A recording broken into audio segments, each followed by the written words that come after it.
couldn't be more fucking excited than I am right now to have a man who was part of my life, walked away from my life, came back into my life through many different things, and now is wandered back in the podcasting episodes of things. But man, we knew each other in high school. Freshman year, brother. Lost touch for a little while. Boom. Run into each other in a beer line. Find out we like craft beer. Back together again. And now the world of podcasting has again brought me to my dear friend, Mike Fosnaugh. Fosnaugh, everybody. Thank you, sir, for having me on. I am seriously so pumped to have you on here just because, first of all, you're an entertaining human being. You always have been. You have been since the day I met you. I try. Second of all, it's nice to see that you're using that entertainment value that you have to kill it in the beloved. Late bloomer, I the guess, beloved, right? Dude. I mean, you're doing this cool thing. It didn't matter what you were doing this about. It would have been great. But it's about the beloved Bears. I mean. Dude, so back in the day, I did have an idea. I was going to do a video podcast involved with Sovereign and Plainfield called Sovereign Nation. And we were going to do a video bear podcast. Man. We were in the talks. And then there's another beer podcast that came out shortly after that.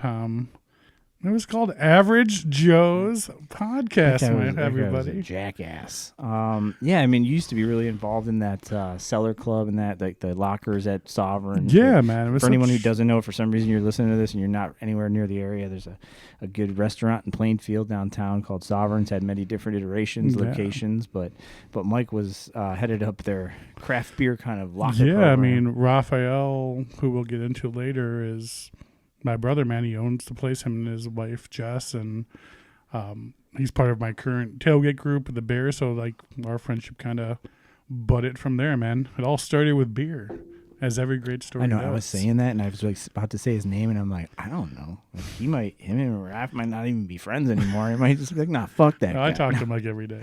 Yeah, he was always really nice. I've only talked to him really through social media and stuff, but he was always really cool about it. We always wanted to do an episode when I was doing the podcast, but just never worked out in the pandemic. And everybody's got that same story. When the pandemic, when this happened, you and I decided to have kids like idiots. Like we just like, here, let's throw another fucking log on this fire. Yeah, stupid people having babies during COVID. Look at these idiots. Big dumb idiots. Dude, do me one solid. I'm gonna give you one solid. Bring yourself closer to the table and push your mic towards that. I'm working with a limited shot range. I'm not worried about the edits. I just want to make sure I get enough of you if we're doing this little 2-shot look. Oh, there's plenty of me to go around, baby. Oh, dude, there's so much of me to go around. There's so many ways we could go here because obviously it's fucking beginning of football season. I have so many questions for you about what you've kind of built over like just recently.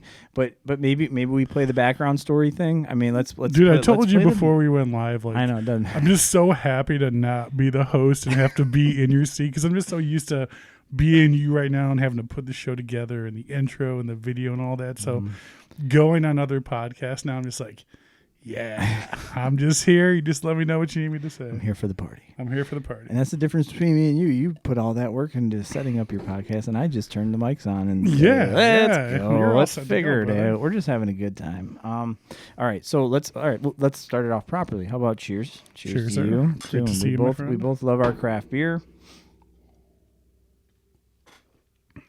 Both love our bears. Both love our wives and our many children. You have 3, right? We're 3 pack. Combined Brady Bunch? Yeah, we're 3 guys, yeah. I don't know. 3 boys. We got 3 boys. I don't know what happened. I had 2 and 1, but my girl's the pride. We can technically get into how it happened if it's TVMA. TVMA, always. Yeah, there was some stuff. There was some things. Well, it involved that and then this. Yeah. Shout out this guy right here. Shout out to my guy John Horn for his beautiful artwork that's adorning the walls for every podcast now. John Horn, I need your artwork, sir. I already texted Joe a picture. He's got ideas. He's got plans. Get at me, bro. So we started with a nice cheers. We met, and I couldn't tell you exactly like the story or how it was, but we met at some point, probably freshman year of high school. Freshman year, we came from different middle schools. You were just like the fucking like Zach Morris guy of like weird. freshman year. You had like the blonde highlights and I did have that. Like the nice preppy clothes. But dude, you got along with like every group of people. Like I had a there weird, was no Joe Bobby's like part of this group. Tried not to. Yeah, you kind of like jumped around. It's like by the end of freshman year, it's like, everyone loves Joe Bobby. Yeah, I had a weird come into high school just because like I came from Hufford. I was in, you know, and a lot of the kids that I hung out with right away in high school were from Troy, so kind of just jumped into that little like gang, and I never really, I don't know, I never really thought too much about like if I was cool or not, you know, like if people liked me or not. I was, you know, they liked me at Hufford. I was a skateboarder and a rollerblader, and most of through junior high, and you know, liked fucking Green Day and punk music and No Effects. Oh, rollerblader, isn't that funny? But also, I was a rollerblader. Totally aggressive inline skating. I think it was airborne. Dude, airborne, so sick. Devil's backbone, dude. Yes, sir. Going down the hills. But anyways, like you and I got along right away. Always fun, like always, you know. But we never became like best friends. But we spent plenty of time together. Always high fiving each other in the hallway, trying to hang out. But I think we really started connecting in like closer to early adulthood when we just happened to run into each other at a Jewel waiting for Canadian breakfast stout. I think it was KBS the first, back right? in the day, my friend. When it wasn't what they call a shelf turd nowadays. It wasn't produced by a racist brewery. Yes, no. People used to wait in line for beer. Like it's going to be like in the history books of beer one day. They get a shout out to our boy Kunal Chopra, our guy, dude. Kunal kind of almost brought us back together. Most definitely. For it. But that was really cool. And I found out that you were making beer at home, which again thought that was awesome.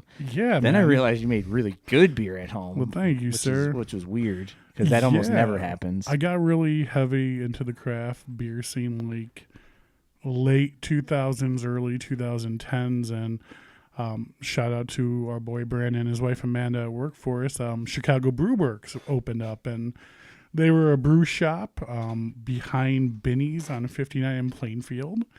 Then they relocated to a spot right outside of downtown Plainfield, and they opened up a little ingredient shop. And then from there, they opened up a little bar, and they started making beer there. And I was like, that's awesome. So I was going in there just drinking beer at that point. Like, I was just adventurous going around. Like at that time, like Solemn Oath was opening up, and Hailstorm and Imperial Oak. And it was just like that 2013-14 just boom of all these breweries opening up. And it was such a great time to be a craft beer fan. What a time to be alive, man. Insane. So I was in there, and old man Bob Ward was working there at Chicago Brew Works. And I was just in there drinking and shooting the shit with him, having a good time. And he's like, you make beer, right? I'm like, oh no, I just drink beer. I have no idea what you're talking about. He's like, flattered, but he's like, you should learn to make beer. He's like, you seem very passionate about it. I'm like, well, I do love drinking it. That's for damn sure. Really good at it. So I'll come to find out, Bob is like old school Jedi Yoda, worked at Goose Island back in the day, where like Three Floyds used to buy their ingredients from Three Floyds or from Goose Island. Yeah. And he used to like package like Bourbon County Stout for them back in the day when they started brewing that. Like, the connection. So he kind of took me under his wing and hooked me up with like all the different tools and ingredients and the mash tun and the brew kettle. And he's like, I'll come to your house and I'll brew a couple batches with you. And I'm like, sure, why not? So he kind of Yoda'd me, and then I kind of YouTube entrepreneured myself from that point on, and just a fun ride. You get arrested for Yoda and somebody. That's wild shit you're talking about. I was carrying him around on my back. Sorry, that was a really bad joke. But that, you know, that was a really awesome thing to find out about somebody you know for all these years. And then now I'm super passionate about beer. Yeah. I run into you and I find out, you know, we could do a 2-hour podcast just on the man, on Mike Maxwell. Well, dude, Mike Maxwell, like the myth, the legend. Mike and I ended up working together right out of college at the Call Before You Dig, Julie, Call 811. We just happened to be stuck in a call center. Maxwell's still there, man. I know. Maxwell's been there. I know, but he works from home. Yeah. He's living the life. You work from home. You live in the dream too, sir. I'm trying to now. I think we're in your office right now, right? So Mike and I sat next to each other at Julie answering phones for years, and there would be winter times where it was like nobody was calling. It's late at night, and me and him would just hang out and shoot the shit. And nobody better to talk movies, sports, music. Like, who better? Nope. So nobody. So I mean, just to that he's a guy who tied us together again later in life because Mike knew you in the beer world and however else, and then I knew Mike from work, and then turns out he likes craft beer. And side note, me and Mike Maxwell have been friends since kindergarten. Okay, so you guys we knew were each in other kindergarten long class before, together. right. Yeah, for sure. I mean, you guys still have like good date nights and shit where you're like, hey, I'm going every to Thursday night we have Thursday. our We're gonna have a date little night. craft beer, whatever we're doing During football seasons, Thursday night football. During off seasons, usually like gangster movies or some like hardcore weird drama movie that we both are into that we love and can quote. So yeah, no, Thursday night day nights. It's been a thing for about like 15 years now. That's pretty impressive. Hey, our wives accept it. Right, the fact that you guys were able to lock that in, that's amazing. Wife's every Thursday. Maxwell's coming over time. Like, yeah. So, I mean, from all this, eventually down, like fast forwarding through your path, it was like all of a sudden you get an opportunity to become a head brewer of a new brewery. So it was man. We were all in the height of it. All of us, all your friends, us, we're also just psyched. Dude, yeah. I mean, met a few guys from Brewworks, and at that point was brewing like, God, I think like once a week, once every week and a half, and massive 8-10 beers on draft at my house, and they were having impressive. Good keezer over at your place. They were having like a little beer fest, I guess, to promote money for the opening of their brewery, and I went there and brought some of my beer, and from that point on, it was just we kind of developed a relationship, and turned into the fact that I was in a position to where like, I would quit my job to go into this industry, and they were both in an industry to where like, no, like I make too much money, and this ain't going to subsequent my income, so I can't quit. And then they finally came to the realization we can't open up a brewery and not have someone here full time. So from that point on, I got that beer. Yeah, I got that opportunity to be there full time. Unfortunately, it just didn't work out for either party. I mean, it was a short ran thing. But yeah, I mean, they're still going today, and best of luck to them. I mean, we had some fun, and the highlight obviously being an episode of Average Joe's Above Average Beer Podcast, everyone's highlight, right? I always look at things exactly like something like that. Like, that was not meant to work out, because what happened a matter of months after that? The pandemic hit. Yeah, and I thought to myself too, I'm like, the pandemic just hit. If I didn't part ways with these guys, they wouldn't have been able to afford to pay me and be here full time. So making them I was going to be screwed anyway. So like, thankfully, I went back to my corporate job like a couple months before COVID hit, and like I look back at it now, being like 5 years later, I'm like, that was just like a blessing in disguise. Like, I took a risk, it didn't work out, and I got right back in a secure position to be able to support my family and keep my life going right before the pandemic hit. So you're responsible for Michael Kopech throwing 100 miles an hour. Somebody was keeping an eye out for me there. So yeah, no shit, that worked out pretty good, huh? Yeah, I'm not complaining at all. You gotta love that story though, right? I mean, in like, obviously, I think the thing that's drawn us together today specifically and to have this podcast is you have found this kind of awesome like a success story, and whatever you measure how you want what success is, but something that you have incredible drive and passion for, Chicago Bears, right?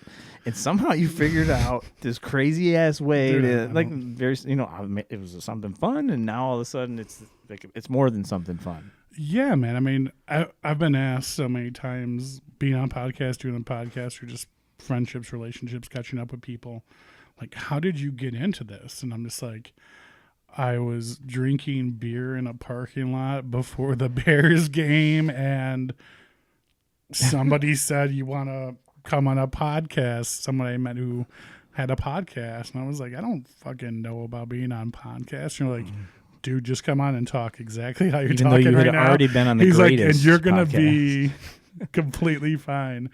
Yeah, I'd only done your podcast, like one before that. Like, what is this janky thing? But like his was like a video, like how mine currently is. So it was like going live and like views and what's happening? Right now? And he was kind of established at that point too. So I kind of went on there like a guest commentator, and dude, he just fell in love with me and wanted me to be a regular on the show. And again, another situation that just didn't work out. And down the line, I decided like, if I'm going to do this, I'm going to dedicate so much time and effort towards it. Like, it's going to be mine. I'm going to do it my way. I'm not going to do it someone else's way.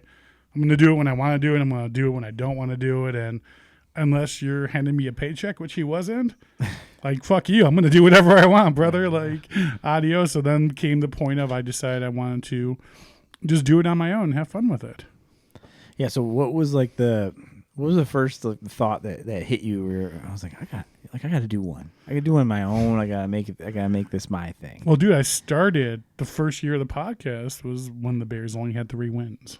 Yeah, sick. Good time. So, good start. Basically, from the gutter Draft to season was going to be the shit to where we are right now. So, my first thought is I love doing a podcast with someone else. Someone I can bounce stuff off, like me and you commemorating, going back and forth right now. And I'm like, who the fuck am I going to get to do this? I'm going through a list of friends. I'm like, they might be good. No. Then I'm just like, how about the guy I talk to every Thursday night during Thursday Night Football? We're drinking old fashions, drinking beer, and we're talking what we're talking about on the show. A soundboard. I mean, like we're just not recording ourselves. And me and him communicating, I mean, you put 35 years behind two people talking. I mean, it's just a natural. It is wild that he is so natural at it, and like I don't think he's ever thought to do anything on his own with it. No, because he could have his own movie podcast, his own music podcast. 100%. I like literally when I was just getting that the beer podcast started, I asked him to come along to Penrose. It was like my 5th episode, and he sat down, and I was like, dude, you should just be the host. I'm like, dude, what am I even doing? Everyone loves Maxwell, dude. Like, it's like me and him have such a great dynamic on the show. I mean, I feel like that about you too, though. So I don't overlook that Maxwell cat. Like, you got a great fucking personality. I think us combined just make it so much. I mean, would it be good just him? Would it be good just me? Sure, but us together just brings it to that more entertaining level. There's nothing harder to create something entertaining all by yourself. Especially like when you're doing a podcast and you're looking at one another like we are, and like you know each other's mannerisms, or you throw in like a small personal side joke that only the two of you know, and the other person starts laughing. I mean, to me, that's like where the magic of those type of things come in. A little joy, a little love. Well, before we get too deep, like what did you name the podcast? I mean, we should probably get that out there so people that are like in and out of this podcast are not like, dude, they've been talking for like half an hour and they haven't even said what the show is. So I'm part of the First and 10 tailgating group. It's an official Chicago Bears tailgate group off of Harrison and Wabash. Look at that. We can even put it up. We travel for games. We have our own setup at 7 a.m. before every single home game. Every home game of the year. We get out there, we're partying. We have such a great time, and that's kind of like what took me to the next level of being a Bears fan. It's like I was always a Bears fan my entire life, but then going into that atmosphere and that lifestyle, like, dude, it's a lifestyle, man. It's year round, and it is a lifestyle. It is, dude, 100%. And I'm only learning about mostly through you, like watching your Facebook page. Like, I knew people had season tickets, and you build relationships, and like I know there's wild dudes that dress up like, and you see them every Sunday, and you know, but you don't. Like, if you're not in that scene, you don't think about it like that. You don't think about, like, this is, like, this family. And now I've been following you for the last few years doing all this stuff. And, like, I'm, like, seeing these people and, like, the way that these people are commenting on posts, it's like you guys are family at this point. Dude, I think, well, the name First and 10 with Foz is after First and 10 tailgating to answer that question. But exactly what you just said was the complete premise of what I decided I wanted to do the podcast about. It's going to be a variety podcast. It's not going to be a boring stat podcast. Variety, like you singing shit? Like singing, playing guitar? Well, we're a comedy variety, my friend. We got jokes. So I decided to go down that route instead of just talking about stats and numbers the entire time, because there's a million podcasts out there to do that. And I wanted to bring that quote-unquote super fan aspect into it and bring them from around the league and bring them from other teams that were playing.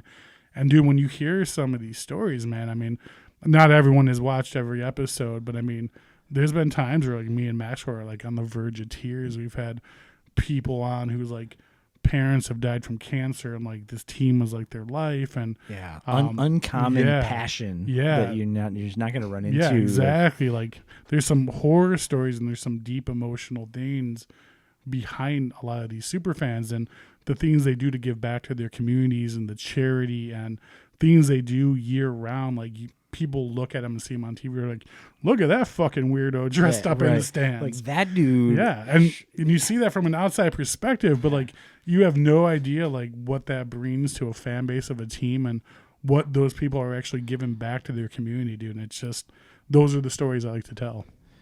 Because I think about that too, and just like trying to, like, as you age, you start to gain like a little bit of perspective, and you're like, you try to like stick yourself in other people's shoes, and when I see that, like, yes, like you said, your first reaction might be like, who is this crazy son of a bitch that thinks like this can be his life every Sunday for months, whatever. But then you realize like the same like shit and genes and mental makeup that it takes to be crazy bear guy, is the same shit that it's driven by a past and a story, and there's stuff that fuels that. It's just, you bring up cool that you're Don Wachter, who's Bear Man, who I'm happy to call a good friend of mine. I've been to his house, he comes to my house, we talk on the phone all the time, and we're talking about a guy who has a Bears truck, he has a Bears car.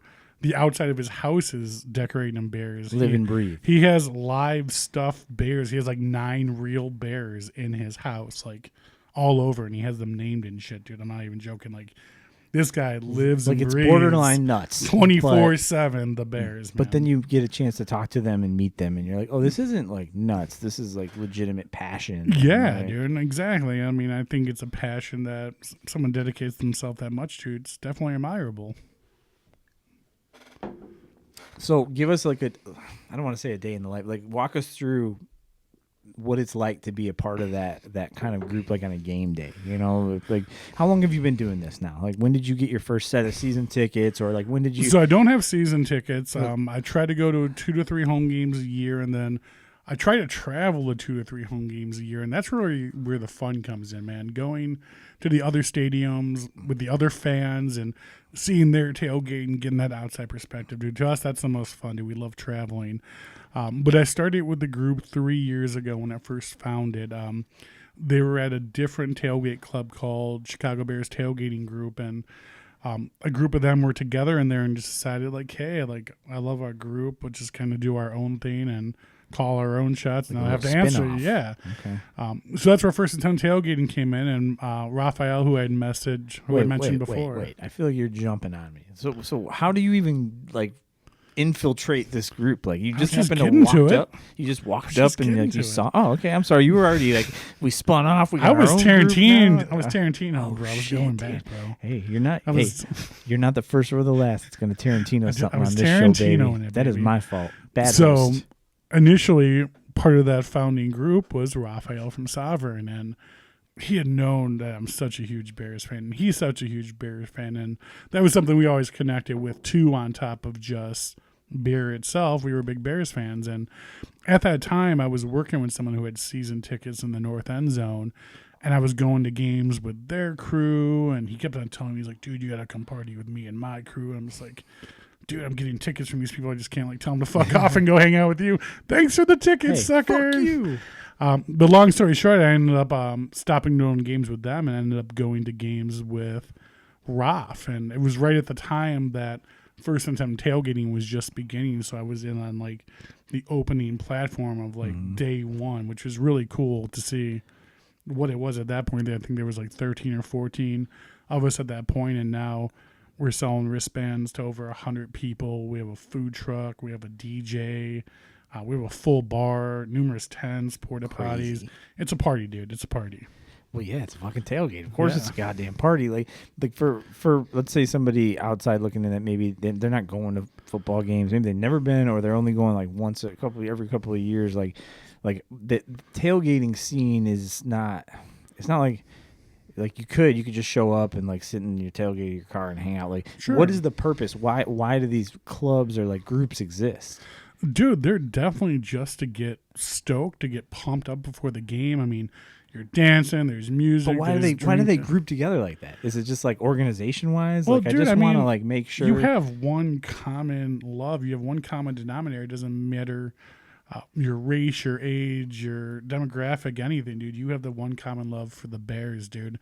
And everyone there, you all relate to that. You all get along, and you can all find that one common denominator to work on. And as you get to know people, like, dude, they become like family, man. What's the craziest thing that anyone's ever like made for food that you were like, this is like number one best fucking tailgate food I've ever put in my mouth? I mean, we had a Johnny's food truck from The South Side come out and do our food. We have a lot of talented barbecuers and chefs in our group. Raphael's a phenomenal cook. Obviously. Our friend Bear Mysterio, he owns Taco Villa. He does amazing, authentic Mexican food. What's his name? Bear Mysterio? Bear Mysterio, yeah. It was the luchador mask. I'm sure you've seen him. I should be pulling him up right now. You keep talking. I'm going to pull him up. So he owns a restaurant called Taco Villa out in Villa Park, dude, and he cooks up some of the best Mexican food around. And in Villa, you said? Yeah, dude. Right across the street from Moore Brewing. It's right downtown, yeah. So again, with all the chefs in our club, plus like being in Chicago and the food trucks available. Is this our guy right here on the right? That's our guy, man. That's my boy. Bear Mysterio. Bear Mysterio, yeah. So you can go up there and just at Villa Park, you can go hit his spot up, have some tacos. He doesn't have the mask on. Well, that's a let you tip him for like $5 after the millions of listeners. For a certain amount, he'll have just the mask on. That's a different tier. That's a different pricing tier right there. DM me about that. Yeah, right. That's a side note.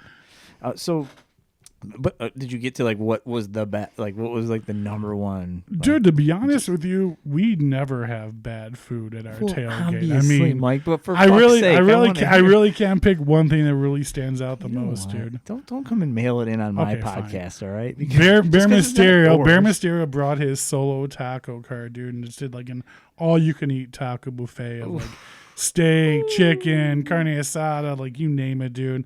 All homemade sauces, all fresh cilantro, onion, bro. El Pastor? Yeah. Yeah, dude. Because El Pastor is out of this world. Unbelievable, of course. So, guys, Taco Villa on Villa Park. Taco Villa. No, dude, I don't promote shit, dude, that I don't believe in. Yeah, right. Like, I tell people that all the time. You are that kind of guy. Because people are like, oh, like I'm going to be doing like a fucking brake pad commercial for $50 or something Callahan, like that. dude. Like, it's not happening, Callahan dude. brake pads. I only sponsor things I believe in, dude, things I love, because I'm not going to tell people to go somewhere with something shit. Yeah. Dude, Taco Villa. Dude, hands down, dude. Bang. Go have their shrimp taco, go have their al pastor, and then message me and say thank you. Yeah, then you can pay me my proper respects afterwards. Pay this man his money. Pay that man his money. So, this family, right? Like, do you guys have something? Do you guys have like keep like traditions almost like weekly stuff or monthly stuff? Like dude, every time we're together. This, before first quarter kicks off, we do this, So we have numerous traditions. One being there's usually Kanye Homecoming being played. Okay. Usually Dancing on My Own gets played, a little serenade that we all sing together. We have a coin holder club as part of who the members are. And every game we look throughout who's been coming, who's been helping out, who's been participating, and who's been giving it their all. And we pick certain people every year to become coin holders and become members of the group, to where like you're an official member. They help out with the food, the drink, the garbage, the setup, everything. Like you're part of the club. Fucking valuable people. Yeah, those are valuable people. So every game we give a coin holder a coin. That's a new tradition. We also have navy blue and orange smoke bombs that we do off to bear down Chicago Bear, and the whole entire tailgate sings it, dude. The number one question at our tailgate, and this will tell you if you're a true member or not, what is your profession? Wait, why? Because if you don't answer, bear down. Remember in the movie 300, they're like, what's your profession? Yeah. Well, I'm a farmer. Yeah. And they're like, Spartans, what is your... Yeah, you idiot. Of course it's fucking... So we kind of stole that and put our own little mix on down, it. Dude. It's like, do you even belong here? What is your profession, sir? I feel like I should leave this podcast right now. I should have been better. So, dude, we have so much fun, dude. And I think the number one thing I love about it, the absolute most, is besides all the craziness, all the fun, it's... my wife's involved, Mrs. Foz. Oh, I see Mrs. Foz in all the pictures, and I'm like, damn, he's got that figured out. You find that couple things to do together that you love and you're passionate about. So having my wife there and being part of it, dude, just makes it that much more special. And you don't have to make up any weird excuses or anything. Yeah, dude, she's super supportive of everything I do, as far as the crazy super fan dressing up and the Sundays and Mondays and Thursdays dedicated to football and the traveling and the away games. So, I mean, like, dude, it's really cool. She's right there by my side. And also, I started a podcast. And I'll still be brewing beer every once in a while. Yeah. And fucking up our kitchen. Quite the hobbyist over the years, my friend. I mean, Lindsay Fosnaugh is a pretty special woman right there. Yeah, man. I like to think that I picked a pretty good one there. I mean, or did she pick you? I don't know. She did actually pick. She picked me up at a bar. Commodity. She picked me up at Bobby's Tap in Joliet, if anyone's local familiar. Somebody gave me a Bobby's Tap story the other day when I was bartending at Brothership. I want to hear it right now. I was bartending at Brothership, and they're just like, I don't even know if it was so much a story as like they were at another Joliet bar, and for you don't start at Bobby's Tap, no. They're from like Mokina or something, you know. Sure. So for whatever reason they get coaxed into by the bartender at the other place, like, hey, you want to come with us to a little after hour spot? This was Mac Rossetich who was the person. Turns out it was Bobby's Tap, and he had questions for him, and his wife were like, so do you know the place? I'm like, oh, I'm very familiar with the place. They're like, yeah, the guy behind the bar was really strange. I'm like, it's Bobby's Tap. Did he bust out a dildo while you were there? I don't want to give away too much. It wasn't really that much of a story. It was just the uncomfortableness of their story to me was like they were like real unsure, and I was like, I spent a lot of time at that place. I never thought about it like that. Dude, so we had our anniversary this last year, me and my wife, and she's like, I got something special planned for you. And I'm like, what? So I like the way you said that, like we had our anniversary this last year, like as if it doesn't come every year. Yeah, this one was this one was what, like 15, 12, 13? I mean, you guys are up there, right? You guys are up there. But the day of, she's like, we're going to our favorite spots that we used to go out to when we were younger in our 20s without kids. So we went to McBride's. That used to be the City of Champions. Right, City of Champs. Dude. We went to Bobby's. We went to Joe's Hot Dogs because you got to go to Joe's Hot Dogs after Bobby's. You know what? You're stupid if you don't go to Joe's Hot Dogs. Yeah, dude. It's like, and they even take debit cards now. Like, look how advanced we are today. I hate that. Hey, Hot Dogs. You got to walk in and say fries and rings. Yeah. If you don't, you don't know what you're doing. Hey, Hot Dogs still holding out. They're like the cash money, baby. They've been laundering money for years. I love that. You can get a $40 keg of root beer. I mean, how can you go wrong? It's the second hot dog podcast so far. Hot dog reference, local hot dog. Yeah, talk. we're sponsoring places we don't even know we're sponsoring right now. So I'm sorry. Go ahead. So you end up at Bobby's at some point. Yes, we ended up at Bobby's. Haven't been to Bobby's in years, and we sit down and like. Popcorn? Oh, of course. Popcorn. Mm-hmm. Best popcorn out there. Anyone too. Again, go there. Some darts. Some popcorn. Go there and fight me. If you think the popcorn's horrible, it's the best. Sorry. It's great. It's the best popcorn ever. It's made out of a very rustic, probably very not clean for a long time popcorn machine. That's okay. It tastes better. It just tastes better. So I go to the bathroom, and the bathroom was kind of redone from obviously the last time I remember in there. And there's a little camera in there on the wall. And it's pointed right down at the urinals. Damn. And it said, don't shake it more than twice because you're playing with it or something like that. I love that. And then I had like another sign saying like, I hope it's not embarrassing because this is being live streamed to the woman's bathroom. That would be the shit. Dude. Yeah. So I was like, this is so Bobby's Tap, and I love it. It's very Bobby's Tap. There's definitely like an illegalness about it that no one's ever going to say anything about. You'll never hear about it. You'll never. Only on this podcast will you hear about this kind of stuff. So I don't even know where I got us off track there talking about Bobby's Tap. I don't know how we ended up here. Yeah, so we were talking about the tailgating club with my wife and how she's involved in everything. That's why. We were talking about how lovely your wife is. Yeah. That's what it was. It's an easy topic to get off topic. Yeah, she's phenomenal. And yeah, we 3 kids, wives. Yeah. What are you guys at? Like 15 years deep now? You guys been married somewhere in the ballpark? Yeah, we're nearing 20, my friend. Oh my God! So we're at 18 this year. Okay. 18. So you guys, what was that? What's that then? 06? You guys got married? 06 we got together. So okay, all right, yeah, because I think we're kind of on the same path right now. So all this love, all this tailgating, games, and like it eventually. Spurns into this podcast. Like you take the tailgating name and apply it right to this. Should I say weekly? I mean, it's during the season weekly. It's during the season weekly. So yeah, pretty much what it was. Like we had talked about earlier, is I was on another podcast. A guy kind of just saw me and said, "Come on a podcast." I decided to do my own thing, and as I decided to do my own thing, I got Mike Maxwell involved on board as my sidekick, and we sat down and talked about what the show looks like and what we want to do. And he liked the premise of it. And basically I told him, like, dude, I'm going to take care of all the legwork. Like Maxwell, I love him to death. Yeah. But he'll even tell you, dude, he just shows up. Don't make it too complicated. Yeah, he shows up, and be when magical. we're going to film. I give him the script of what we're going to talk and about. He's magical. And every time. we just go, and I kind of take care of the rest. And dude, it's a great dynamic. He has no problem with it. I have no problem with it. It works out great, my friend. But he's a world-class guy. He's all right. He's a very all right guy for sure. He's a very all right guy. Does Grace ever come on the podcast? Grace has not been on the podcast. No. Grace on the podcast. Yeah, for sure. He introduced me to Triptych because her family's from down there. Yeah. They go and visit her sister down there, and they always go to Triptych. Yeah, they're awesome. But she would always pronounce it Trip. She just got the best. Hey, English is not her first language, so God bless her. I can't speak another language. Period. So. Fuck the Dodgers too, Grace. in case you decide to listen. Hey, I'm not crawling up that tree, my friend. I'm old enough not to mess with the women no more and piss them off. You're smart.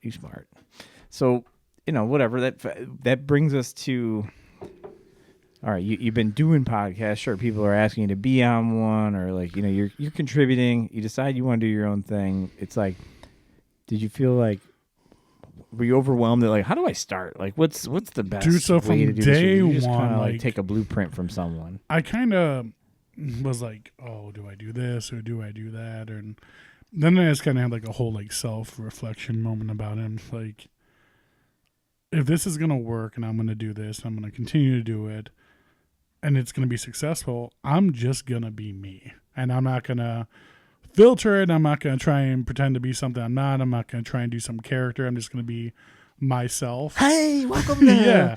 Like, I'm not trying beautiful Soldier Field. I'm just going to, like, this is Foz. This is how I talk to you over the phone or at work or at the tailgate, or when you see me, I'm going to talk to you just like how I'm talking now. It's got to be your voice. Yeah. So, I mean, I'm not going to try and filter or do anything and be unrealistic or a fake or try to put on a show for anyone. I'm just going to do me. And if it's successful, it is. And if it's not, then it wasn't meant to be. And that's kind of the way I went into it. And same thing with Maxwell. I'm like, Maxwell, just do you, man. Like how we talk.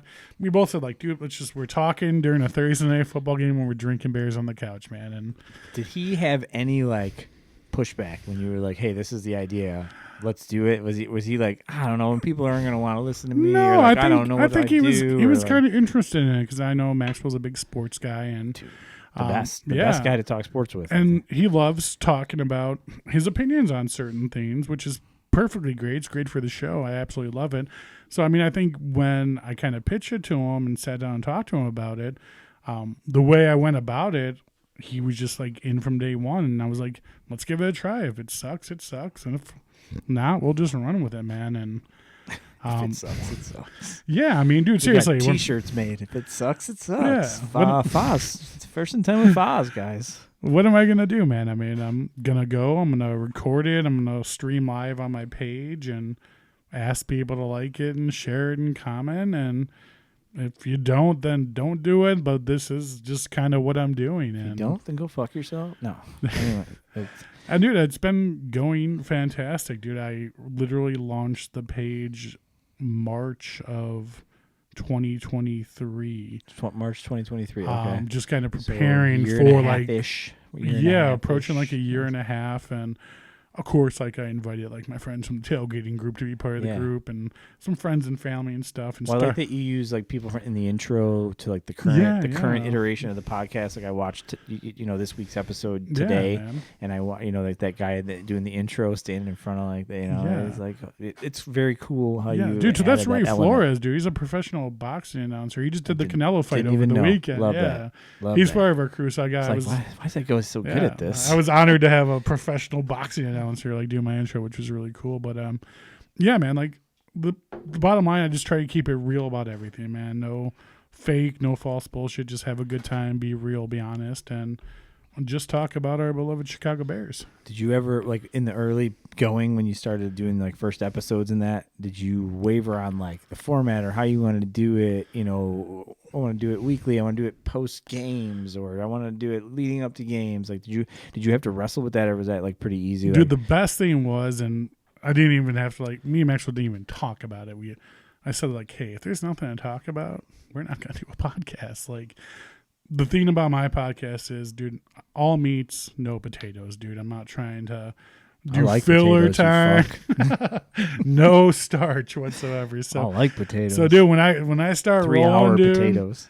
I got a schedule. We're talking about this. We're rundown. We're jumping to hot topics, ESPN style. Oh, we're dude. back. Hot takes. Mike Fosnaugh. Yeah, me and Maxwell are crossfire, and we got guests. We're bringing comments on, dude. So like, we usually wrap around like 50 minutes to an hour, and I get a lot of engagement through the full episode because.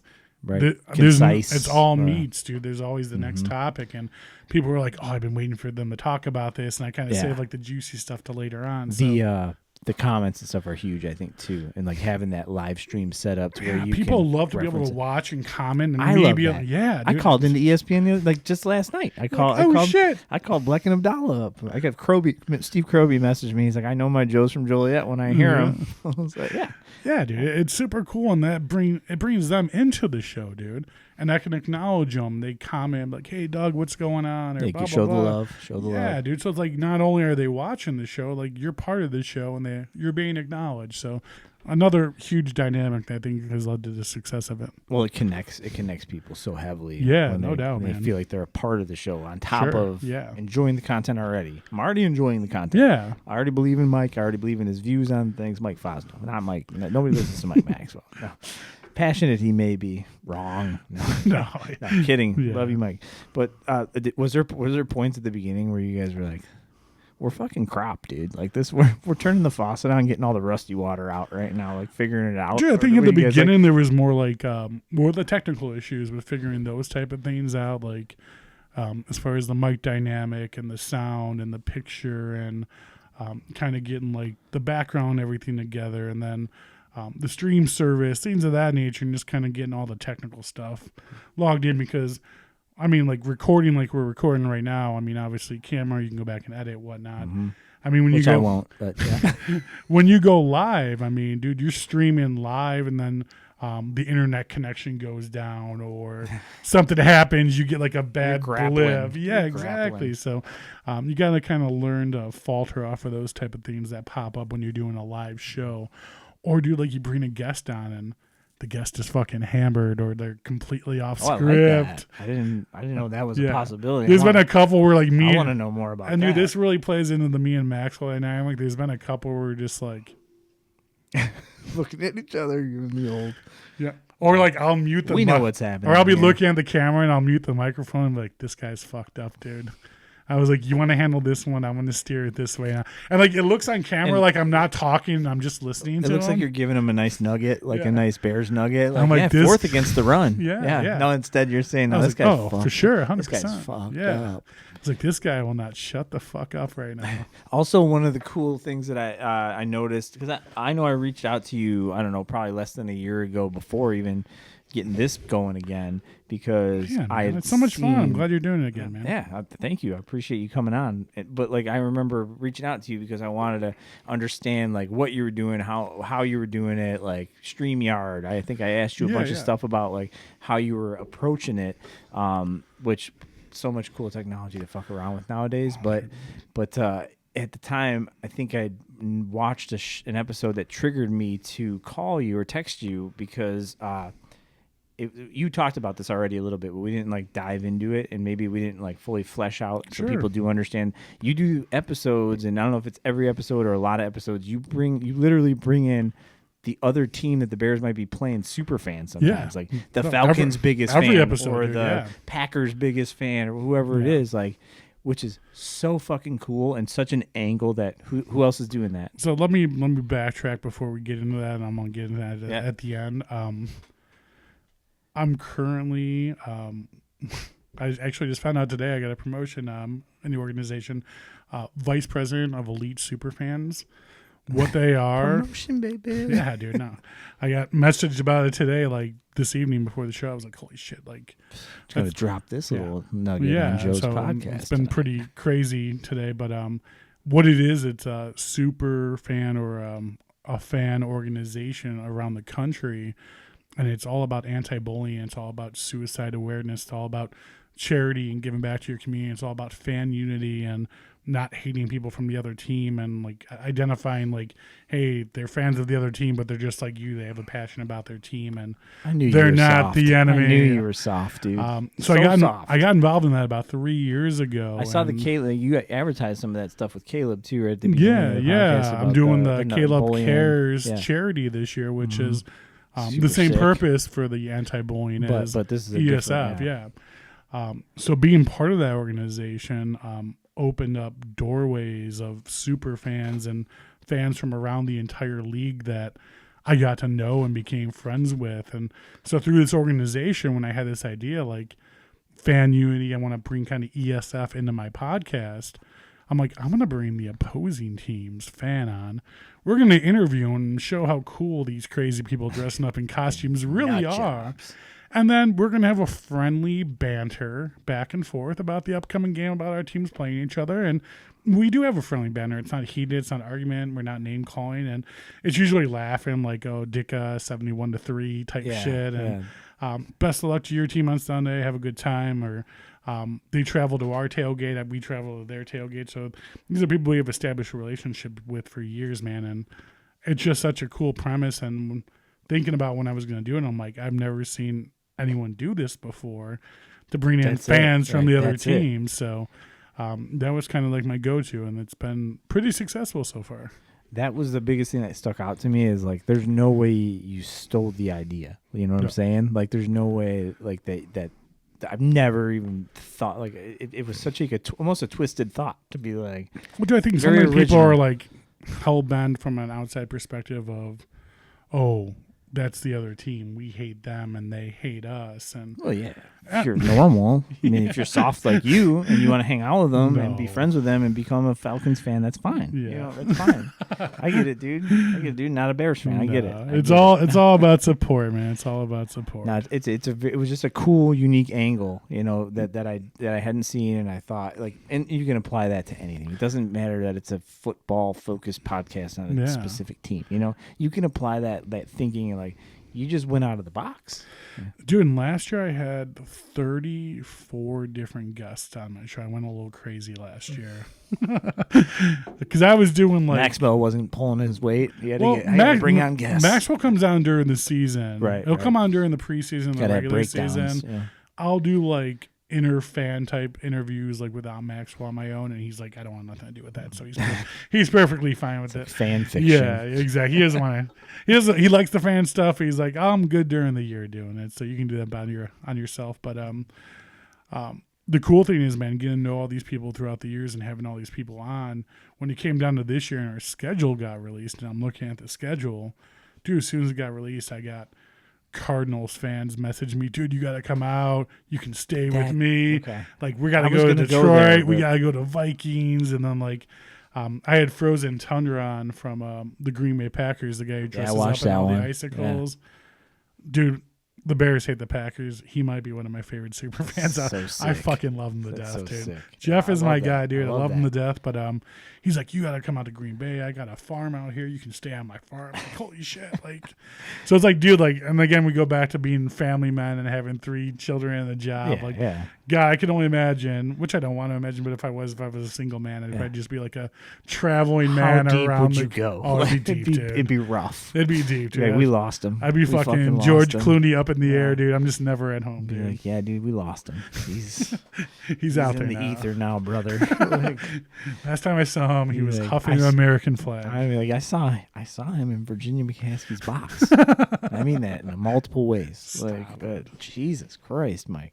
No, that's again, the crazy thinking. And now that was my next thought was like foreign exchange program. Like, how are you guys getting together and being like, you know, hey, you come we'll plan this out if we can get, you know, dude, or like you invite them like, hey, we're going to be out on September, whatever. You guys whether playing whoever, Tennessee, you know, the Titans best fan, you like inviting people out as an open welcome, like, oh, for real, even locally, like, if I wanted to join next weekend, like, how does that work? So what it is we sell wristbands through our PayPal address, which is Fat Tailgate. Money grubbing son of a bitch. It's not a business, bro. All the money goes back. Say it again, though. I talked over you when you said. It's fattailgate@gmail.com. We only charge $30 a person. It's all you can eat, all you can drink. That's crazy. From 7 a.m. till game time. That's far sometimes we have bar, dude. Sometimes we have the game on, sometimes we don't. And then it's $30 to park in a lot. So you figure $30 all you can eat and drink, $30 to park. Dude, that's not even like a quarter of the price for the South lot nowadays, dude. Like the food and drink. Yeah. Food and drink, dude. Yeah, it's amazing. That's crazy. Yeah, so the best time. We have a great time, dude. We have a lot of dedicated friends and fans who come out, and once you come to First and 10 tailgating, you come back and you don't go anywhere else ever again. I've heard a saying like that somewhere before, but I will. So let's dive a little further into the actual kind of this would be personal for me, even just to hear about it, and share as much as you want to share. Gloss over as much as you want to gloss over when it comes to, being able to turn this passion into something that's like potentially could be a job, it could potentially earn you money to sustain a family, but also, so like, how does that start? Like how did you start to learn that and start to figure out like, okay, this has to go here to monetize this, to do that. Sure. Social media is crazy nowadays. I mean, you go on TikTok, and I made a joke about this not too long ago. Like, TikTok is like the home fucking shopping network now, dude. Like, you're scrolling through TikTok, it's just people selling stuff for sale on TikTok. Cubic zirconiums. Yeah, dude, exactly. And then that's kind of the new plateau of so many of these social media forums now is the more followers you have, the more likes you get, the more comments, how far your stuff reaches by shares. There's now an algorithm. Impressions. Insights. There's now an algorithm that monetizes that if you have your specific social media page set up to be monetized. So the larger you grow, the more views you get, the more this and that. I mean, Facebook has an option called stars, to where when people are watching your video, they can give you stars and they can give you money as like a tip for like doing it. Like, it's crazy, dude. It's OnlyFans, bro. Yeah, I mean, to an extent. So yeah, man. I mean, it's growing to that point right now for me. I'm kind of like at the beginning stages of starting to see some benefits of doing this, to where like the last 2.5 years, it's been a lot of grinding, a lot of work, a lot of unpaid time. But dude, at the bottom line, if you're passionate about it and you love doing it, what the fuck does money matter anyways? Like, money coming in at this point now, I kind of look at it as more of like a bonus on top of doing something I love to do. It's like you're getting paid for something you love to do now. Yeah, so. As long as you're not compromising it, it's like, it's fine. I'm not compromising the content to get the. I don't have to report to anyone. That direct deposit. Yeah, not compromising my morals or changing the show or anything like that. As long as I can still do what I do and they want to pay me for it, I'm perfectly going to accept that money. Do you have because you're actually part of a network now? Is that new? Is that how long have you been part of this? So you want to talk about them too a little bit? Yeah. So about a month and a half ago, I've had a friend, his name is Alberto, and shout out Alberto. Alberto's my guy. Thanks, Alberto. He had been running the second largest fan-based Chicago Bears social media page on all social media. It's called Chicago Bears Fan Forever. There's only one fan page with more followers, which we're slowly catching up to at this point. And then the next one above that is the official Chicago Bears social media. So second biggest Chicago Bears fan number 4 ever. So he had started watching the podcast, and we've gotten to know each other pretty well. And I started doing a lot of digital artwork, digital graphics and designs, and which look really good, by the way. Thanks, man. And coming up with side note, really good creative posts and just kind of like funny content to throw out on the page, things of that nature to keep people engaged. And he saw that, and he's like, "Hey, man, what do you think about?" Scrolling through it while we. Oh, thanks, man. Yeah, but so yeah, he basically said, because of this, would you be interested in coming on with me and being a partner with this beast and helping to create content and things of that nature? So we started that endeavor about a month and a half ago, dude, and it's crazy, dude. I'll post something and it gets 2 million views or 500 shares or 6,000 likes, and it's just like, holy shit, I can't believe content I'm creating is getting out to this many people. And even the show alone, when I stream just on that page, not including any other social media page, just on that page, I'll get 4,000 to 5,000 views alone just on that page. That's crazy. Within like 24 to 48 hours. Like the show last night, I literally logged off, went onto the page to make sure everything streamed okay. Mm-hmm. And by the time I logged off, there was already 2,000 views just on that page. So people are letting it rip yeah, as soon as man, they get that notification. The support from everyone has just been unbelievable. Let's look at this real quick. Where's this come from? So that's Alberto right there. So that's his creative. Shouts out Alberto. Yeah, so we do like a digital graphic artwork each morning, kind of saying like good morning to everyone. Like, thank you for supporting the page. Look at this right here. This looks like something. Yeah, so that's a poster I created for my next show I'm doing on Tuesday. Joe, you'll find this guest very interested. He's the author of The History of Fantasy Sports. I saw the tag, the guy's face on one of your posts. He's the author of the book. He spent the last 18 months creating this novel. Dude, and he's also known as the biggest fantasy baseball player in the entire country. Oh, really? He's like the Oracle, huh? Yeah, dude.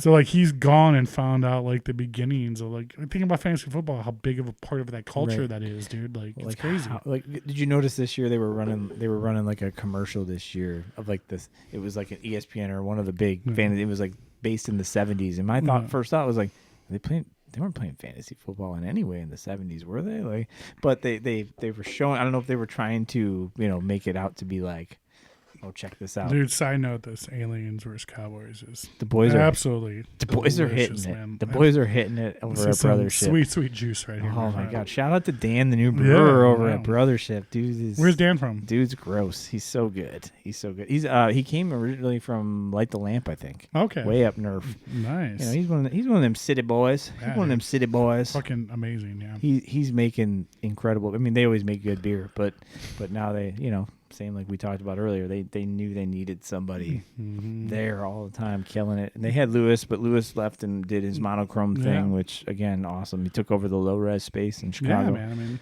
I mean, makes some amazing beer too. But can't falter people for advancing themselves. That's right. Yeah. And you know what? And everybody from Brothership was there for his opening, like the way it should be. Yep. Right. Exactly. So.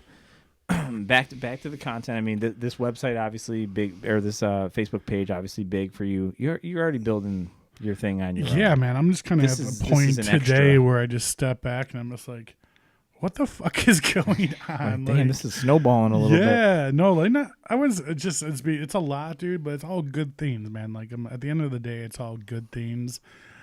Just far from anything I planned on or expected or intended when I started this. Like, I'm like, oh, I'm going to talk football with my buddy and we're going to record it and maybe people will like it. Like, and then it's fucking Wayne's World in my fucking sister's basement down there. And it's Wayne's World. But, yeah, man, I'm super happy. And I'm just want to, dude, everyone who watches and supports and shares and likes, man. I mean, they're the reason I continue to keep on going, man. It's awesome. The feedback I get, and it's been a ride so far, man. It's been a crazy year. Let's keep it going. Like, so maybe for the nerds out there, let's break down like what did you, is your setup, audio, video, all that stuff, was it the same as it's been since you started, or have you? So I upgraded the camera. Like, I had a 1080p camera to begin with only.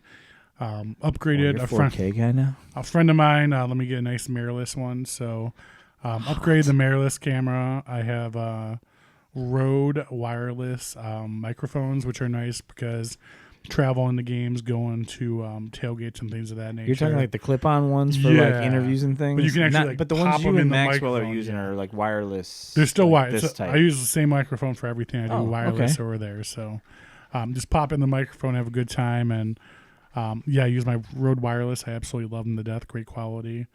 Other than that, man, it's just my MacBook, the camera, the microphones, and then I have a table set up with my bear shit in the background, and we just let it rip, my friend. What about StreamYard? Is StreamYard right off the bat too, or was that something? StreamYard was right off the bat, man. Tell me about the platform. Like, so if you ask anyone who's doing a video live podcast right now, like StreamYard is like the top of the list. Everyone's using StreamYard. It's a very simple, formulaic program in which anyone can pretty much log on and it'll walk you through. It's like a user-friendly iPhone, dude. It's like, click this button. This is how you do that. Like, and it's all interfaced with like Facebook and stuff. So it's not like people have to go download the StreamYard app to be a part of it. You basically just have to give StreamYard your allowance to get on your Facebook. And then like it'll pull up all your pages and all your profiles. I'm like, oh, do you want to stream here? Yeah, sure. I want to stream here too. And they add it on to your stream, and then when you hit go live, it just goes live. Well, what about the fans though? Like the fans that are watching, they don't have to do anything extra. No. They just. So when you create the podcast itself, like I do it a week ahead time. As soon as I create the podcast on StreamYard, it creates the events on the social media pages. It just fucking pushes it. It's all simultaneous. Yeah, it's a nice little program, dude. We talked about just potentially taking this live at some point during. And I was like, I haven't done it yet. I'm kind of scared. I don't know. Just fucking go balls deep. I don't know how my setup will handle it. It'll be like, no. We're not doing that right now. Your Instagram page is not that hot. I mean, what's next? Like, do you have thoughts on like the near future, the distant future when it comes to dude? As far as take this, what's on my plate right now, I'm like maximum capacity. Oh yeah, okay. I'm doing the podcast. I'm doing the tailgate, super fan, traveling around, managing the social media pages. Now a partner on the Other Bears page, which is work because you have to put out content, things of that nature to keep the page going. Yeah, keep it up to date, keep the people engaged. So with all that, man, then with the ESF vice president thing being put on, so. And then work and family and kids and house. Yeah. I forgot about that too. Yeah. That's some shit. So yeah, man, pushing max capacity, dude. But again, it's nothing I feel obligated I have to do or don't want to do. It's all passion stuff that I love. So at the end of the day, I guess it's not really work if you're doing what you love, right? Yeah, nothing hurts there, right? Yeah, no. So it's all good things, man. Again, I tell everyone, I'm like, I don't even know how I got here. I don't know what I just started drinking and talking to people and they're like, hey, and I'm like, yeah, and then here I am today. That's pretty much my story. If we really want to sell people on going and checking everything out, obviously my reach right now is not going to be all that great. No. But the people that do listen to this and watch this, let's give them a little taste, right? So sure. So let's start first by like, when do you remember being a Bears fan? Like when was like your first memory of like, oh, I'm a fucking Chicago Bears fan? Dude, we're 83, 84 babies, so dude, everyone like we cannot say, oh, the 85 Bears, like, dude, we don't remember that shit. Like we were just our 85 Bears was like the 200007 Devin Hester Super Bowl, fresh out of the wiener. That's where we were. I was living here, fresh out of the Bulls. So basically, dude, like I was told I was in a high chair in front of the TV, decked in Bears gear, watching the Super Bowl, probably drinking some milk and shit in my pants. Yeah. Obviously, I don't remember that, but dude, I just remember my house on Sundays was always, it's football day. The Bears are on. We're gonna watch the Bears game. Didn't go to the games that at all when I was a kid. It was kind of downtown, and my parents didn't want to go through the hassle and bullshit of going to downtown. We had Chicago. the same parents. Yep.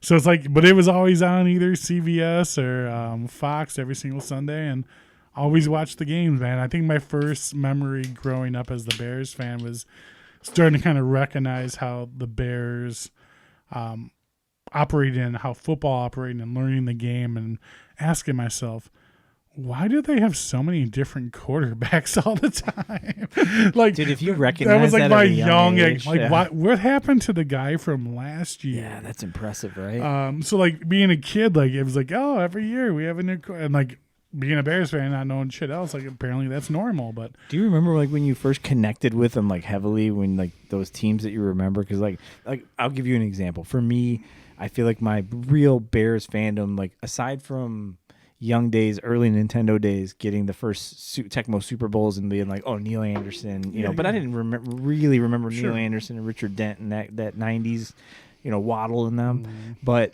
my first connection that I really remember being connected was probably our junior or senior year, 2001, in like the Urlacher, Hill and Hunter Hillenmeyer and Lance Briggs and Peanut Tillman and and we were dealing with the quarterbacks at the time. Was Jim Miller? Was Jim Miller? Eric Kramer years? Yeah. Craig Krenzel, Ohio State's microbiologist. Christ, like, we can go down the line. If you remember all the quarterbacks, you're a very impressive guy. It's Henry Burris, famous for his work in the CFL. Yeah, no, but I totally agree with you, man. Those early 2000 teams, those defenses, the Urlacher, Briggs, Mike Brown, Nathan Vasher. They lost to fucking McQuarters. McQuarters was probably they lost to the Eagles or something. 2001. Sure. You know, big cat, dude. Only Cruz, Robert blocking field goals. Yeah, and shit. Dude. Robbie Gold, good as gold. I'd probably say I really started connecting when I had my group of friends kind of growing up with, where we started to get together and watch the game as the guys and drinking beers and like making food. And it's like just the whole football connection as itself, and it becomes like it becomes your church, man. That's the best way I'll explain it. It becomes, and that's your what church. I remember too. Like that deep connection started with those 06, 07, you know, like Super Bowl team. They, you know, not a great Super Bowl, but I remember being with, you know, all my buddies like that, and that era of Peyton Manning and Drew Brees and going out Tom to the Brady. bar, being 21, and every time Robbie Gold kicked a field goal, you had to do a shot of Goldschlager. During my bar heydays. Probably one of the greatest humans to ever play in the NFL, oh, dude, right? 100%. I've never heard a bad word about the guy. Love him to death, man. Love him to death. So there's the past, right? Present and future, but let's talk about right now. I mean, we are in an era right now of a extreme opportunity. Let's start with right now and Ryan Poles with you. Like what dude, Ryan Poles is the best GM that we've had in the last 40 years, dude. Yeah, ever. Easily said ever. I mean, people are commenting about the current state of the offense only after 2 games, but I mean, even if you do want to critique him on that, look at that fucking defense we have together right now, man. Probably one of the best Bears defense in the last 20 years, man, hands down. So Ryan Poles has been lights out with his decision making. There's been a couple tweaks. Velus Jones Jr. Stop. Just stop. I saw a post. I was digging through the page and I saw maybe last week or something. Yeah. Fucking. I don't remember what you said, but it was Velus oriented. But dude, I mean, this year is really the pinnacle year for Matt Eberflus, for Ryan Poles, because love the brother. You've put us through the last 2 years of shit, promising this promising future, and now it's here in time to deliver. I think the biggest problem now, currently being 2 games into the season, so many, I'll call them meatball head fans, thought that Caleb Williams was going to come Freudian. out. Yeah, we're Freudian. Caleb Williams is going to come out the first quarter of week 1 and throw 5 touchdowns and throw 300 yards. And if he didn't do that, now he automatically sucks. Look, dude, I may have thought about that. But I think that was really the kind. Thought he'd come out and Roma Dunze would have an easy touchdown. Sure. Get the year start. Yeah, I think a lot of people had that expectation, but I mean, you really got to keep your feet on the ground, dude. It's a brand new offensive coordinator. It's a brand new offensive line, new running back, new quarterback, everything, dude. The offense is brand new, dude. So much bad offense we've seen over the years. I can't imagine panicking over 2 weeks. Dude, it's so funny because the majority of teams throughout the NFL currently today would cream in their fucking pants to have the defense that we currently have.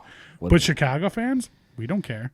We're used to that good defense. Yeah. We don't care about that good defense. We're used to that. We want a good offense now. We just never seen it. That's all. Exactly. Here's us. Yeah, but can he ball punch? He can barely. That Brisker can barely ball punch. Like that's our take, right? Dude, exactly. We're bringing back Justin Fields right now after 2 games. Dude, you know, those people can. Oh, dude, it's unbelievable. Nothing against Justin. Obviously, Justin's that guy that like nothing bad about him. I don't want to say anything bad about him because he's. I don't know how deep you went into my show last night, dude, but I really went on a fucking tangent about Bears fans this week since the Sunday night game, and dude, it's embarrassing. Sick of it. It's embarrassing, dude. I'm a P1. You're making us look bad as a fan base for everyone around, dude. I'm a sports talk P1 listener every day, no matter if it's at home or in the car. I'm listening to some sort of sports talk. We won the first game. It was a victory. It was ugly. Don't get me wrong. We won. Defense banger. It's a W. Defense was a banger. Offense was atrocious. Yeah. And I do buy it. I don't want to like make excuses, but I do buy into the fact that yes, week 1, those big boys in the middle made our big boys in the middle look really bad. And week 2, Those big boys on the outside made our big boys on the outside offensive line look really bad. 100%, man. But again, you think about the Texans game as bad as we looked on offense. We're playing a Super Bowl caliber team who's fully together. Which I remember you saying that watching it. Yeah, they're fully together. They're ready to win right now. And we stayed in that game the entire 4 quarters, and we lost by 6. That's a damn near Super Bowl ready team, dude. Exactly, man. Exactly. That was a loss on everyone's book going into the season. That's what brings 100%, me concern dude. with the fans. Yeah, that's what it's like. You guys all predicted that they would lose this game. We were in it by 6 fucking points, and you're all and now you're having a heart attack that we lost. It's because they're freaking out because Caleb doesn't have any touchdowns. Yeah, like oh my. Well, Caleb had 2 drop touchdowns, so let's just be. He also missed a lot of throws himself. I'm trying to be like. This has been my narrative, though. Let's just no say fucking nuance anymore. Everybody's one way or the other. Keenan Allen caught that touchdown in the first game. Yeah, there's not a lot of talk. And then Roma Odunze caught that ball on Sunday night. Completely different narrative from Bears fans all around about Caleb Williams as a quarterback if those 2 balls are caught. But you do agree, though, he threw some bad balls. Fuck yeah, he's a rookie. It's his first and second game in the NFL. That's what I'm getting at. I agree with that. Yeah, dude, I watched Patrick Mahomes the first 2 games throw some bad balls. Yeah, dude. It's the first 2 games of the season. I try to explain to my 11-year-old, like, because he's just like doesn't understand. Oh, no, you can't. I'm trying to explain it to him and be like, and I was trying to like. Okay. Some of them never understand, apparently, from some of the fans I see on social media. Like Peyton Manning had one of the worst rookie years you ever. Dude, Drew Brees. Josh Allen sucked his first year, dude. I guess I can be fair in the fact that, like, yes, it sucks to like keep telling the same story over and over. And we probably were having these same conversations 3 years ago when 4 years ago when Justin Fields had his first 2 games, But it does suck to keep telling this story. But I really do believe in Caleb. I really do believe in the way he carries himself, the way he looks, like the calmness, Dude, when he came out the first game in preseason, and I watched him drop back, and I watched him start reading the field and throwing passes, and the way he carried himself and his footwork and his mechanics, I'm just like, and he threw that first ball, and I think it was to DJ Moore. I'm just like, I haven't seen a Bears quarterback ever look like that mechanically and throw a football ever. And I was thrown back right away just watching the mechanics. Now, I don't know if everyone watches or sees that or is looking for that from a normal. Well, the off-plane type of throws, and he has that for lack of a pocket better term, presence. the fucking Patrick Mahomes type throws that like you don't know how he controls his body and then moves the ball through the air at a velocity and trajectory that he does. Like, and even watching Hard Knocks during some of those scrimmages, I mean, you got to think the Bears offense. I was so rock hard during that whole thing, and people complained about it, and they it was rated G. And the Disney McCaskey Hard Knocks did the whole thing. I was rock hard the whole time. The first episode, I was so dude. When they played the Bulls music in the first episode, it's like starving. I was I had to tuck it up real fast. What was the old Eddie Murphy joke from Raw? Right? It was like, like if you're starving or whatever, and somebody throws you a fucking saltine, you're gonna like, is this a Ritz? It's like we are a starved franchise for like coverage like that. To be able to see what our team does, and we've spent 20 years of Hard Knocks watching the Ravens and the Jets and the Bengals and all these people. You get to see the fucking facilities and the way that things are run. Again, rock hard 6 to midnight. Yeah, Ryan Poles did that for me. Just watching him talk, watching him interact with the players. Yeah. 9 times out of 10, 99 times out of 100 when I watch a show like that, whether it's football or a reality show, you're always like, probably bullshit, right? He never felt like I never got like a vibe from him. I got zero bullshit from anyone about anything. Except for the swearing. Except for the fact that they said they had a trade option for Velus Jones Jr. That I think was bullshit. That was triggering. I want to know who that fucking team was and what they were offering, and are they still offering it today? They're the New York Giants. They were on the GM version. They're going to bring him in as quarterback this year. What the fuck was that, man? But no, dude, Hard Knocks is absolutely amazing. I think that's what kind of leads into the aggravation, too, of these first 2 games is like you had that prelude to the preseason with Hard Knocks. Pure excitement. Dude, so like week God, we're gonna be so good. Yeah, exactly. This is the most anticipated season ever. I had Dan Hampton on my show a few months back. Oh, sorry, name drop. But I asked him, like, being a former Bears player from the '85 Bears and watching this team now, how excited are you?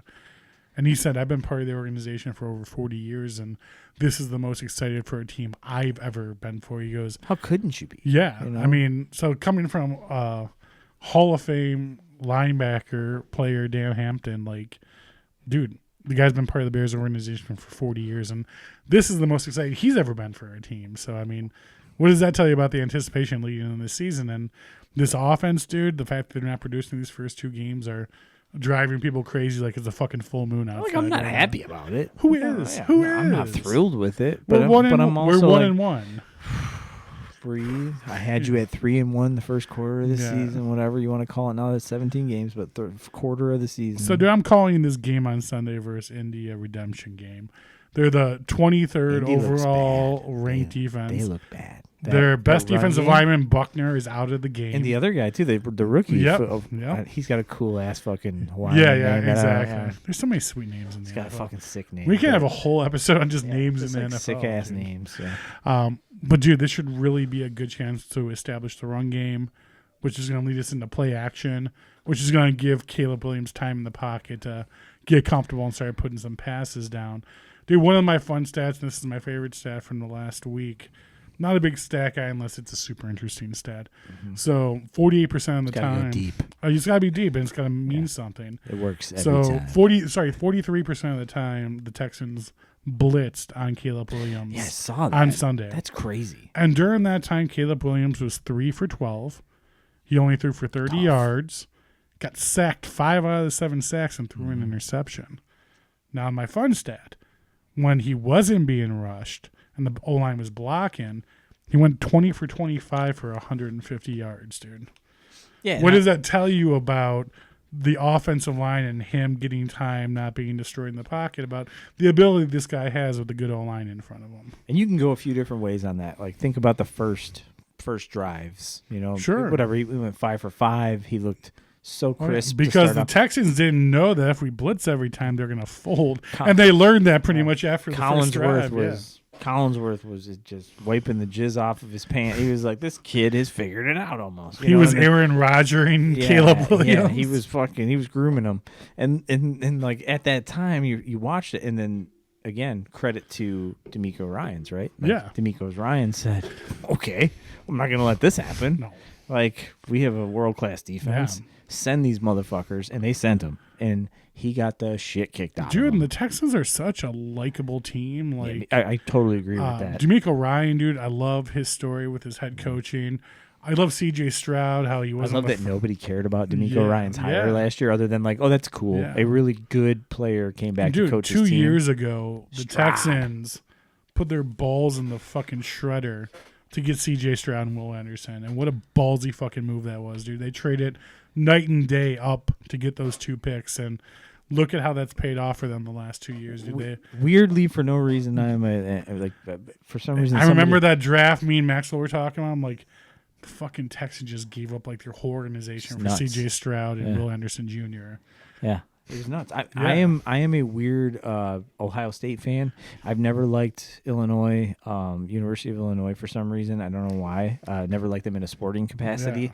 Yeah. But I had like a elderly neighbor that once gave me an Ohio State Buckeyes shirt for like a Spirit Day at school, and I just for some reason I was like, I'm going to attach myself to them, and I attached myself to them. Quarterbacks can just not succeed in the NFL. But then the next year that's the year Maurice Claret and they won the championship against Miami in that like double overtime game or whatever. So I was like, all right, I'm going to stick with this. Yeah. You know, like I stuck with it, and I followed them, and like you said, that is the next point I was thinking about. You know, was the quarterbacks don't tend to make any waves in the NFL, and obviously we had one of them, and he's got all the talent in the world, but I don't know if it's processing, whatever it is. Maybe it's the Bears. Maybe it was the Bears organization. Dude, I don't know. Right now, think about that trade between Carolina and Chicago. The craziest. It might go down as the craziest trade of all time in the NFL. Think about the fact that Lovie Smith had anything to do with it, and he's so like weirdly connected to it. Dude, like it all happened because of Lovie Smith. You can't write that. Like you can't make that up.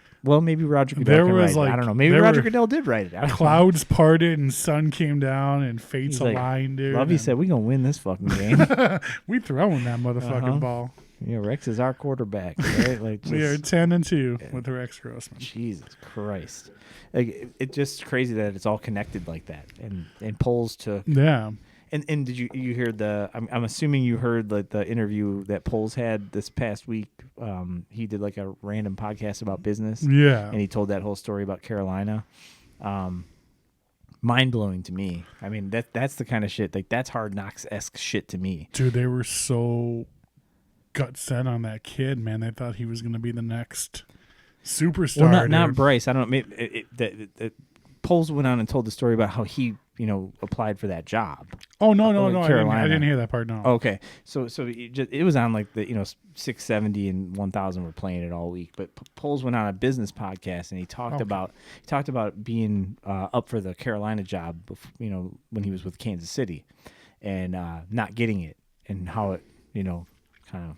He said he was a shitty teammate basically when he went back to Kansas City, because he's like, I came up with this great plan and I was going to have Carolina and I was going to do all these things, and then they didn't hire me, and it like made him kind of nuts. And so, like he's like, I went back to Kansas City and I wasn't like the same guy. I wasn't a good teammate. I wasn't like that. Sold me on this man so heavily when I already loved what he did. Obviously, he made that crazy trade, whatever. But to know that he was willing to admit that he went back to Kansas City, had to seek mental help from like their team psychiatrists and stuff to get out, like, because he's never had that in his life, where he's like didn't feel like he was connected the way he should be for a team, and then to think like, did he fucking do that out of spite? Did he bury the Carolina Panthers for a decade? These motherfuckers, right? Yeah. Like, you just won. I mean, obviously, a lot of shit had to go right for that to be motivated. But like, dude, I mean, either way, it's got to feel good for him. I think he just got to the point where like he was just throwing something crazy out there to see what they would say, and they went for it. Like. And to think right now, Bryce is on the bench 2 games into his you got season. Andy Dalton as your starting. Andy fucking Dalton, which again connected. You got the Red Rocket down there. We had the Red Rocket for a short period, didn't we? We saw that. We saw that happen. We saw him in the gooseneck fucking Glennon, running. He came out for like a game and a half and got injured. I remember that. Yeah, it was a great time. Like the lines that are being drawn to Carolina and Chicago are so weird. It's so weird. Dude. Lovey's involved, and Andy Dalton's involved, and Ryan Poles is involved, and it's like this weird interlocking saga. We have a weird attachment to the Panthers, dude. Yeah. Super I mean, we still got their second round pick next year, man. I mean, we're still benefiting from that trade right now. Otherwise known as pick number 33 in the 2025 draft, where the Bears will select the center of the future. Nice. So what's your biggest issue right now? What's your biggest issue with the team? Like, obviously the offensive line's an issue, but I mean, I think that's obviously we're both rational. We're calm. Sure, yeah. We're calm. We're okay with what's happening. I mean, that's my only issue. I mean, you can talk about the receivers and the quarterback and the running back, but none of those 3 things operate unless the offensive line is functioning. So that's my only issue, dude. I mean, DeAndre Swift, proven awesome running back. Keenan Allen, DJ Moore, proven awesome receivers. Yeah. Rome Odunze, a top 10 wide receiver pick. These guys have the talent and the ability. So, I mean, but, dude, the quarterback has to have time to get the ball to him, and that all begins with the offensive line. The running back needs a hole to run through to get yardage. That all starts with the offensive line. So, when you got the 5 guys collapsing within 1 second of the snap, you really can't do too much, man. Well, that being said, let's piggyback right off of that. Shane Waldron, man. What? Again, dude, I mean, you can't build a mansion with fucking duct tape and fucking matches, dude. I mean, all right, so are we throwing shade at Ryan Poles at this point? No. It's all connected. I don't think anyone expected our offensive line to be what it currently is. They did bargain base with the centers. That worried me a little bit. We did. Ryan Bates was a very big question mark coming from Buffalo with his injury history. Healthy, I think the kid's a beast, dude, but he has not been healthy in 2 years and can't stay healthy. I mean, Nate Davis is driving me fucking crazy. Nate Davis is he's being put up against a shooting wall at this point in Chicago. He's driving me crazy. The fact, I don't know how true it is, but whatever the stories are, it's always like, he doesn't practice and he doesn't want to do, Yeah, me and Maxwell talked about it last night, and basically just came down like, we don't know exactly what it was or what happened. But it really fucked with that guy, dude, mentally. Whatever it is, it completely fucked his game and his mind and his focus in the game of football. I mean, Hopefully he figures that out. If not, dude, we got to get his ass on the bench and figure it out, dude. Figure it out. But again, what do you do at this point? I mean, we were looking at the injured reserve list, and we looked at our current offensive linemen. Like, you can't do anything right now. We can't pull any trades. Like, this isn't $21 million. This isn't fucking Madden where you turn the salary cap off and turn the trade deadline off. They got money. They got money right now. I just don't know who could you get. Exactly. How would you do it? Dude, another thing we were talking about, both the GM and assistant GM are both offensive linemen themselves in their career. Do you have a blindsider on about being able to draft and pick linemen? Imagine how frustrating that's got to be. Dude, you would think like you would be able to draft the best and bring the best linemen around the country because you were a lineman. Picture them in that little office that they show on Hard Knocks all the time, just being like, "What are we doing wrong?" Yeah, we were fucking linemen, that dude. Was us. How do we pick shitty linemen? Yeah, like you just gotta have a nice caboose and get low, right? Yeah, dude. I'm the most important position in all of football in my opinion, man. So that's why Tom Brady over the years gave up money to have that offensive line and bought them cars and took them out to dinners and brought them gifts, dude, because without them, man, you don't exist. It doesn't matter how good of a quarterback you are. I don't bring up TB12's name a lot because people hate TB12. I'm a big TB12 guy. I love TB12, dude. I'm a big Tom guy. I hate him because he's good. To a fault. Hate him because he's good. Like, I hated him early on because he was so good. But then I realized, I was like, oh yeah, this is just. As soon as he left, watching Kobe, you know. As soon as he left and went to Tampa and won a Super Bowl, you're like, this man's a god. Yeah, that definitely helped. But because you always thought over the years, was it Belichick during the Gronk years? Yeah, I was like, okay, I'm in with this guy. But dude, I even said last night, dude, you could have Walter Payton and Tom Brady behind our current offensive line, and those two would look like fucking bums. It'd be tough. I mean, Walter's still averaging 8 yards a carry, but come on now, dude. Because he floats and he can jump 25 feet high. Still a Bears fan. I mean, if you this is here, let's do a full on Chicago. If you had to buy one Bears jersey for the rest of your life and you had to wear it every time, what would it be? Decca. 89? 89. Is that classic navy blue? Classic navy blue. GSH on the sleeves with the orange stripes? I've thought about shaving the beard and just leaving the stash and just chewing gum nonstop. Just wiggling that caterpillar up there. And so, dude, over the off season, I'm a merch guy, dude. I got a merch problem. You're a merch boy. Look at the hat you're wearing. I mean, I don't know. Just look at that camera. Make sure that camera. Yeah, see that's you. That's you on a hat, right? That's me on a hat. Are you selling those? Are those available to the public? Or you had to make that? They can be if enough people get interest. If enough people come back, there's a price for everything. There's a price for everything. Hit me up. But dude, over the off season, I've been looking for an authentic '80s Cliff Angle Mike Ditka bear sweater forever, dude. And dude, I'm a weird fucking Bill guy. I have a fucking big ass torso and short legs. So it's like, dude, like a 2X will fit me perfectly. You need a fucking tailor. But it's like a fucking like baby tee because it's not long enough. Like the vest? You talking like the sweater vest type? Yeah. Dude, there's literally one in that bag right there for me. So it fits me. It's a what are you, a schmedium? An extra medium? It's a medium. Extra medium. That's a good Friday After Next reference right there. Not a lot of people are going to get the extra medium reference. Day. But dude, I actually found it online, dude. It was a 3XLT authentic from the 80s. And it was going for like $60. Oh, God. And, dude, I bought it immediately. I'm like, oh, my God, I never thought I would get a classic 80s vintage in my fucking Did you post something about that? I did, dude. I was going to say, I thought I saw it. Dude, I've been looking for it for over like 25 years. I thought I saw a victory lap on Facebook. There was a victory lap post about it, dude. There was a very emotional victory lap post about it because so sick. It was the ultimate eBay find that I've been looking over 20 years for. Mm-hmm. And, I mean, dude, they don't become available unless someone dies, someone's cleaning out a fucking closet, or someone's trying to gouge for money on eBay. So right next to the Dale Earnhardt vintage T-shirt. So I got a big, tall, fat man's dead Ditka sweater, and God, do I love it. Whoever owned that, they have got to be so happy that I own that. Like I smell your musk. Like that went to the right place, dude. So I hope I'm going to do it justice this year. I'm taking care of it. Don't worry, it's in good hands. It's going to be happily taken care of. Yeah, obviously. So I don't wanna like kill this thing. I mean, you've criticized the time. Like, hey, too long, Joe. Let's keep it short and sweet. Are we at the Lord of the Rings yet? We're not quite at Lord of the Rings yet, but I do want you for just a short period longer. Yeah, let's go. Let's do a quick. I feel like I'd be glossing over just you as a human being if I just didn't bring up. You have an incredible, I don't know if I want to call it infatuation, expertise, whatever it is, with horror movies. Am I wrong about that? Oh, dude, I love horror movies. Talk about it. I want to hear a little breakdown of like do you remember like what? Dude, so many people know me as like the football guy now. I'm like, yeah, you're Foz, Bears, like that's just getting typecast. I'm getting typecast. I am an extreme hobbyist, dude. Like I get you are. You're right. I get involved in something, dude. Craft beer, perfect. Yep. Collecting stuff, shoes, toys, movies.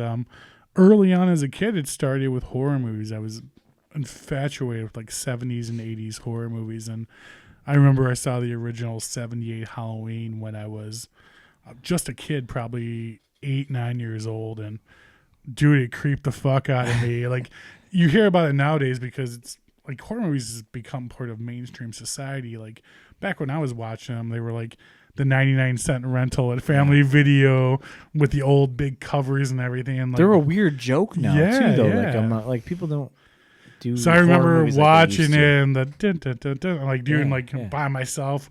The VCRs are cranking. Like I'm a kid and just absolutely fell in love with horror movies, dude. And from there, kind of got down the Star Wars route into my early teens, early teens.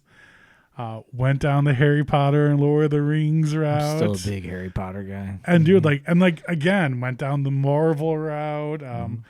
Kind of fell in love with all these different things, and it's funny because like as they were happening, as the time frame was back in the like late 90s, early 2000s, like. Oh, you like Star Wars? You're a nerd. You like Harry Potter? You're a nerd. Now it's like you come to today. You're weird. This is like staple society. Like this is America, people. Mainstream shit right here. Yeah. Now you have like you mentioned horror movies. He doesn't know fucking Expelliarmus, dude. Like I know. Dude, you mentioned horror movies. It's like, oh my god, I could go get Michael Myers socks and underwear and a hat and go to Spirit Halloween and they have animatronics and every single merchandise under the sun was made for horror movies now. And it's just like, oh my god, I can't believe like this stuff that I love as a kid, like Killer Clowns from Outer Space. Like there's animatronics now. It's Spirit, yeah, dude. So I mean, I absolutely love it, dude. It kind of allows you to be a big kid again. And I love that it's irrelevant. Like the new Beetlejuice movie came out, dude. Like how awesome is that, dude? It's like, fucking nuts. Yeah, so fucking nuts. Who didn't love Beetlejuice back in the 80s when they were a kid, and now like a fucking sequel comes out. Like I think it's cool that it's still relevant in today's society. I mean, you can critique the movies as far as good, bad, whatever. Cinematography was off. Yeah, but dude, I think it's cool that it's still relevant nowadays and stuff from our childhood being brought back. Like they're bringing back the Goonies now. They're bringing back. They did like a Willow show last year on and our Disney dumbasses Plus. are showing our kids like dude, but our kids love it too, man. So like they buy into it. Yeah, like, okay. We grew up during sometimes a special I show time. him something, he's like, okay, and then sometimes I show it to him, he's like, dude, this is amazing. Yeah. Yeah, dude, I got my kids on the Goonies, dude. They love the fucking Goonies and tons of different horror movies. The old It with Tim Curry. Yeah. And, the Halloween Michael Myers movies, the Jason movies, things of that nature. So Freddy, they getting into some Nightmare on Elm Street. Dude, if you came to my house right now, dude, my house is completely decked out. I have a 7-foot Krampus. Oh god. I have 2 animatronics from Killer Clowns from Outer Space. I have Sam, the little guy from Trick or Treat. You already got it out? Oh, yeah, dude. It's been out since like August, dude. We got problems. I have a Jack probably another thing that Mrs. Jack Fosnaugh and Sally supports. from Nightmare Before Christmas. So, but dude, my wife, she runs a salon out of our house, so we have a business at home. And the funny thing need was, your haircut? Call 815. No. Yeah, exactly. But dude, her clients come over, and like it was like the end of July, beginning of August, and they started asking like, when are you guys gonna put out the Halloween stuff? Like, yeah, you guys are a little late this year because the kids are coming over too, and the kids have been coming for years getting their hair done now, and like they see my house as like fucking Pee-wee's Playhouse, and they're waiting for these animatronics to go up. That's great. Yeah, not to mention the fact that we have the 7-foot skeleton in our yard year round, dude. Have you gotten the dog skeleton yet? See the Dude, dog skeleton? It's been a discussion. You better get the dog skeleton. Committing to one skeleton is enough, but get the dog one. He's currently rocking Bears gear for the Bears season now. Obviously.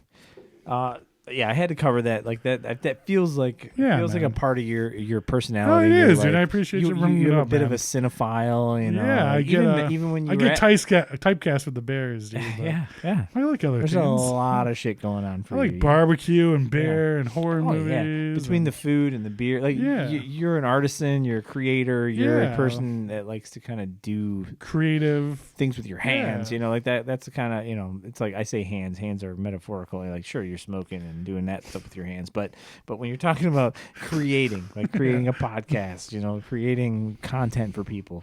You know, man, if it's fun and I'm passionate about it, it's something I'm into. I mean, to me, that's what it's all about, dude. Just being yourself, being real, not trying to put on a persona of what's cool at this time or being fake for the people around you to try to fit in, man.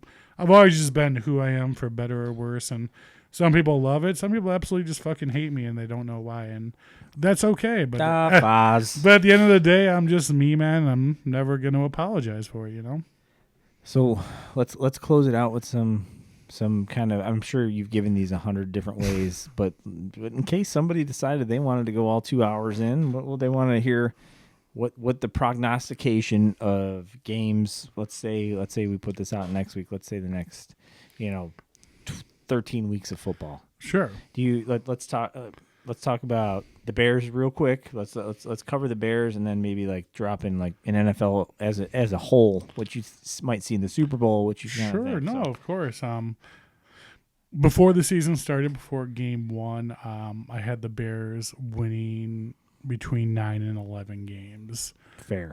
Really breaking down the schedule as far as where they're at on paper, their abilities, the defense, what we thought the offense should be, things of that nature. So that's kind of where I started at. Right now, I'm not going to falter too much from that because it's only week 2. We do have the third easiest schedule in all the NFL right now. I do believe the Bears. I do believe the Bears have the ability to still win that many games as long as we figure out the offensive line and Caleb gets comfortable. As far as the rest of the NFL goes, dude, I think whether people want to admit it or not or like it, there is some sort of WWE formula with the NFL. And I think that leads towards your three-peat of Kansas City winning 3 Super Bowls in a row. Because to be honest with you, dude, if you step back and out of fandom and just look at it as a business as a whole, that's what's best for business, baby. Right. What's good for it. And Harrison Buckner, one of the best-selling jerseys. That's a whole other show. We can have that right there. I mean, Travis Kelce, Patrick Mahomes. People are buying Taylor Swift jerseys. I mean, what the Kansas City Chiefs and everyone on it and the whole persona and Andy Reid, dude, they are making the money they made for the NFL last year is uncanny. It's gotta be bananas. So imagine what a third. Can I say this? Yeah. I bought in. I'm bought in. I'm still bought in. I believe the whole thing. I think it's great. I think she's great for the NFL. I think anything that can boost your reach and your product. I did mention to Shannon on Sunday because Shannon is one of those people, right? She was the most susceptible demographic to the whole Travis and Taylor thing last year. Sure. And she fell right into the trap, right? She ate it all up. But again, you talk about Lindsay and how understanding she is about being involved in all these different things that you're interested in and she's interested in as well. So Shannon is like fucking around with the TV the other night. I'm like, what are you doing? She's like, I can't find the Chiefs game. I'm like, okay. Said you Where never. is my wife right now?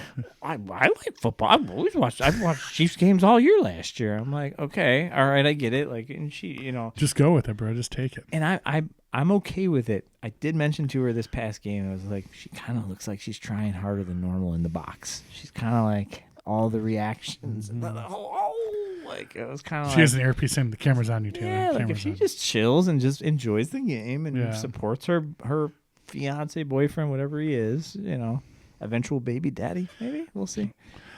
Good for the game to me. I don't know, man. Travis Kelce, give me Jason Kelce all day long, baby. I love Jason. That's my spirit animal, Jason. baby. I love Jason Kelce. They're gonna ruin him. They're overexposing him. Yeah.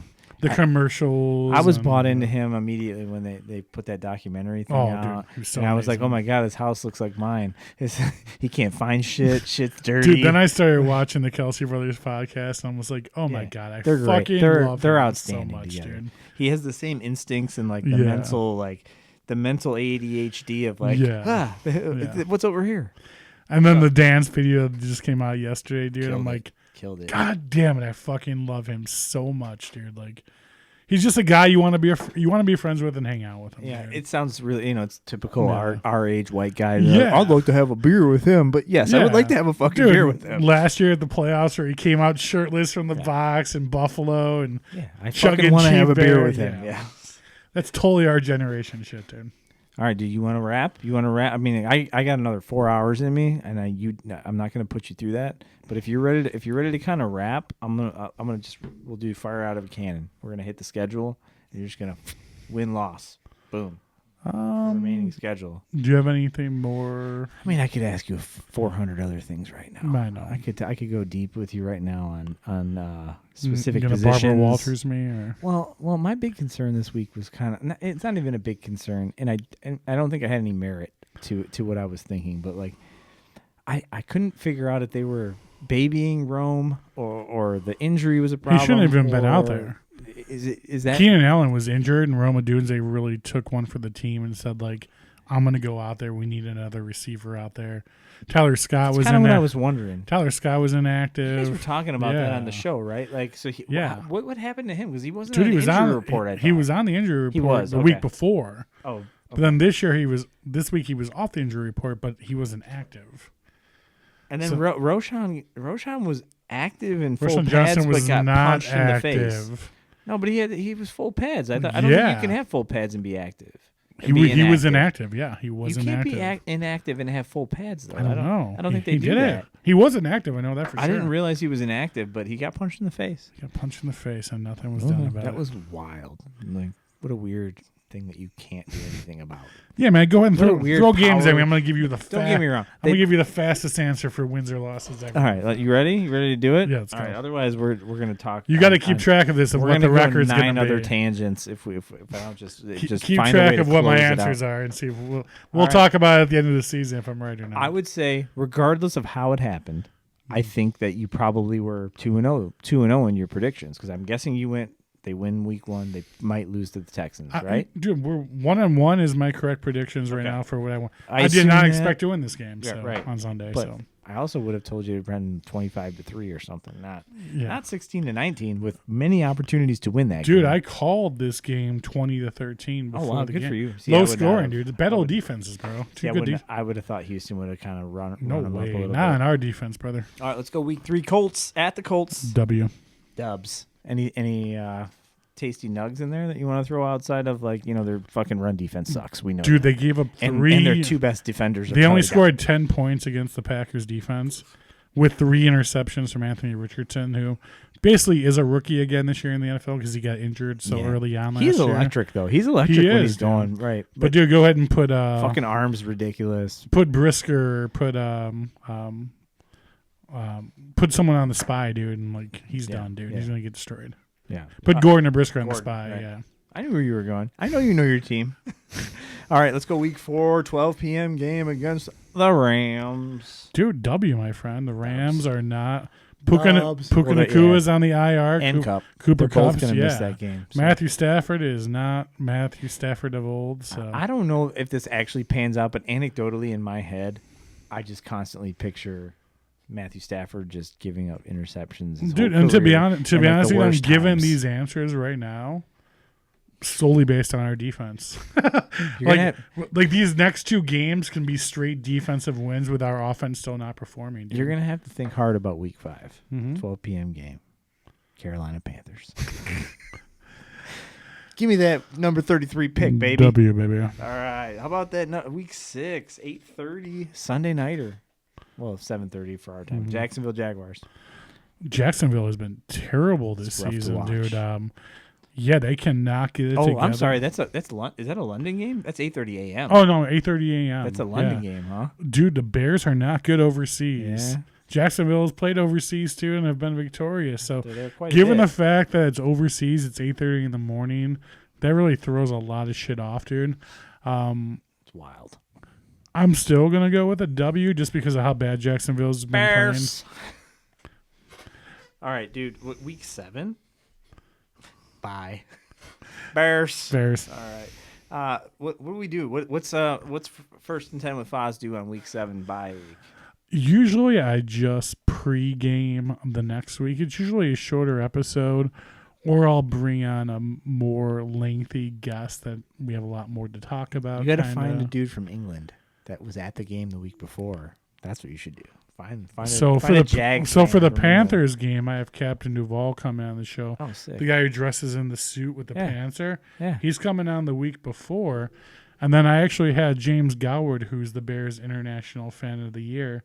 He was on the show this summer already as one of my early episodes. He was so cool. You like bring him back. He's like Foz. I was like, just say Foster's, dude. Just say. I just wanted to talk to him all day, dude. It's one of my favorite episodes because he's just in like the deep London accent the entire time. You know what would really kill it for you? Like this was when you made it. You get fucking Taylor on. You get the punter on, dude. Yeah. Get Australia. Get the Australian accent. Dude, he was kind of a dick on Hard Knocks, right? A little bit. I don't know. I got a little dick vibe from him. It was kind of lame. They're like, oh, look, he's got his GPS out to get to fucking. Yeah, but like he was like pretty serious, and he was like, no, and blah. Like I was like, this guy got his stick up his ass, like real starch. Yeah, slow down, rookie. All right. I don't want to throw us off track. Week 8, we got 12 p.m. game against the Washington Commanders. They're at Commanders. Dude, the Commanders are 2-0 right now. I'm not gonna say they played great football. Jaden Daniels is Justin Fields Jr., dude, again, not throwing the ball, running. He reminds me exactly as Justin Fields right now. Crazy legs. Again, dude, it should be a W, I mean, on paper. We're on the road at a very surprising Arizona Cardinals team in week 9. Kyler Murray. I'm going to give that a loss, dude. I'm going to give that a loss. That's our L? That's an L? After this last week, seeing the Marvin Harrison Jr. and Kyler Murray hookup, dude. Yeah, that's fucking cool, dangerous, dude. Yeah, I love Marvin Harrison, dude. I thought maybe there was some crazy fucking way that it would work out that we would get both of them. Dude. I'm gonna put that as a W. Being on the road, dude. Being in the we got Arizona. Yeah. We take care of business. No, I'm sorry. We got it as a loss. Okay. Yeah. All right. So then we go to week 10. Sunday, we're home cooking against the New England Patriots that somehow managed to knock off. If anything tells you about football this year, look at the first half of all of Sunday's games this last week. Like, it got to like 1 o'clock, and I called Maxwell. I'm like, dude, what the fuck just happened this morning? Like, San Fran lost to the Vikings. Well, this was a weird week, wasn't it? Yeah, and the Detroit lost to the Buccaneers. I'm like, what is going on? I'm not a gambler, but I don't know. I wonder how the sports books did this weekend. Like, dude, it just seemed like such an off week. It should be a W versus the Patriots. Again, on paper, we are a better team. I agree. Let's move on to week 11. We got the big stuff coming now. Bears home against the Packers. It's the game I've been waiting for since we drafted Caleb Williams. Week 11, noon. To any realistic, happy, true Bears fan, this is our Super Bowl this year, dude. Game. The home game versus the Packers. I'll argue we have like 4 Super Bowls in a row at this point. We're tired of losing to them. We're tired of them talking shit. Fuck Jordan Love. Like, we're done with it, dude. And we need to start balancing back out those wins and losses with them, dude, because they've been whooping our ass for way too long now. A long time. Long if there's one game any of the Bears players should be putting 150, 200% in, it's this one game this year, dude. Get the fuck up. I mean, even Montez Sweat was talking about before the season started. He's like, I am not losing to the Packers this year. So, again, at home, I'm going to go W, dude. I'm going to go W. Absolutely fucking grinding week 12 and 13. You're talking about the Sunday to Thursday. Yep. You got the fucking Vikings, who appear to be a reasonable football team at this point. And dude, Maxwell said it the best. They're cockroaches, and they just find out how to stay alive and win at all times, dude. I don't know. Why? How are they 2-0 right now? I have no idea, dude. Justin Jefferson's nice to have, but Justin Jefferson's injured now. Well, But yeah, I don't think it's too serious. But you and Addison's been out too. Yes, and you got which Sam is Darnold crazy. as your quarterback. And he's and then you killing traded it. Daniel Hunter to the Texans, To Neil and you're Hunter. still 2-0. Like, And he ate our fucking asses. I thought Caleb Boone was just dead after that hit on Sunday. Unbelievable. So you're going from the Pack to the Vikings at home. So you got those two at home. That's nice. But then you got 4-day break, and then it's Thanksgiving, right? That's 28th. Thanksgiving versus Detroit. Yeah, in Detroit. Detroit does not have a good record on Thanksgiving winning, which is weird. It's they're the Thanksgiving team. Yeah, we're starting to. Side note: me and my entire family are going to Detroit for the game. I love that because we're friends with so many Detroit Lions fans. So we're actually going to spend Thanksgiving tailgating. That whole Thanksgiving buffet set up and everything. You, M&M, Jelly Roll, you're all. So have you seen the Superfan Pilgrim? He dresses like a pilgrim every year. Like yeah. He's been on TV since we've been a baby, pretty much. Right. It's part of our. Yeah, we're friends with him now, dude. No shit. Yeah. Are you serious? Yeah, his name's Mark. His name's Mark Mullins. Dude. He's a awesome. great guy. I'm friends with him, and he said, "Come on down, and we're gonna a hell go of a party." highlight reel. Yeah, dude, he sure does. So we're gonna go party, but All right, so give me your breakdown. I'm gonna give that a loss. So we get a win at the Packers. We get wait. What about Vikings? I'm gonna give a home? loss at the Vikings. Lost the Vikings. Lost at the Lions. So we're reeling at this point. Yeah. Guess who we get? Week 14. Lions again. Week 14. We got to go to San Francisco. Oh, we're reeling at this point. We're down 2. Dude, by week 14, we're really gonna know who we are as a team this year.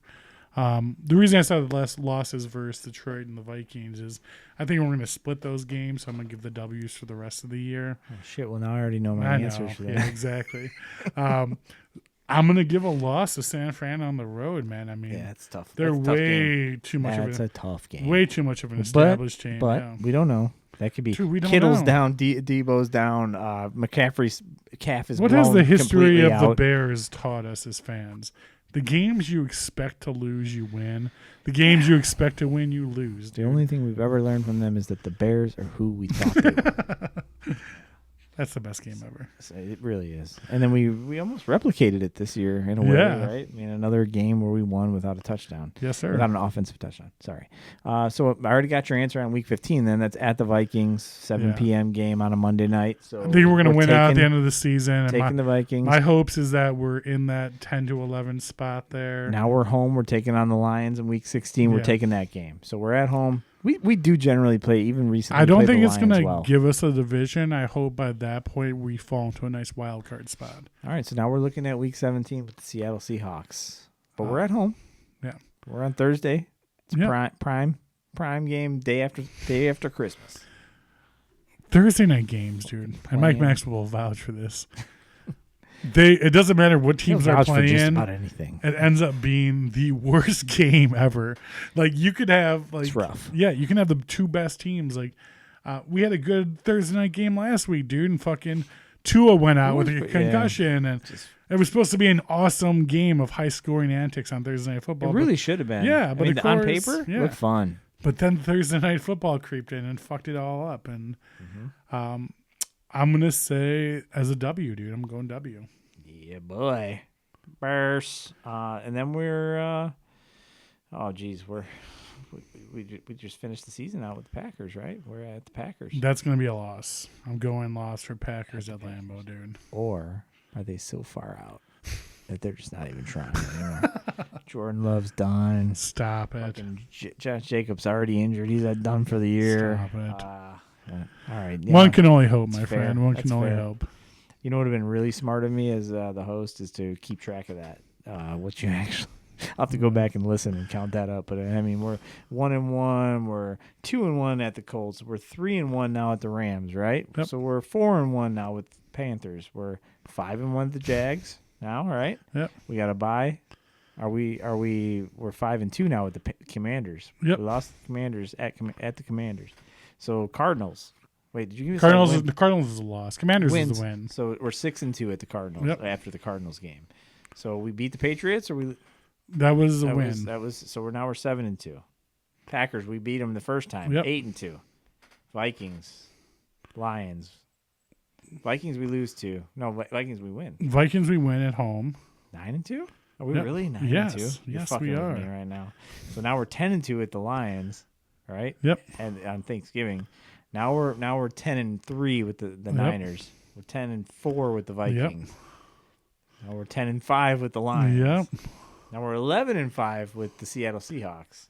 11-6. Yep. There we go. We got there. So there's my optimistic outlook on the season. We're looking at 11-6. And to be honest with you, splitting the division games and the rest of those teams, on paper, we are the better team. That's a win. I mean, that's a win. We are the better team of all those other players on paper. But, dude, we all know how football goes. Any given Sunday, baby. Any given Sunday. So.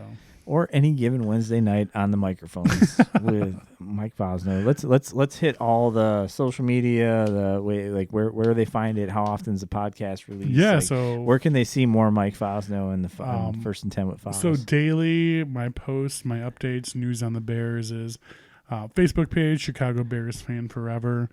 Podcast group page is on every single social media platform from Facebook, Instagram, TikTok, YouTube, you name it. You got TikToks? I got the TikToks. You got TikToks? Yeah. Good for you, dude. Yeah, 10K followers You're on a TikTok, young boy. baby. You're Let's a go. young boy.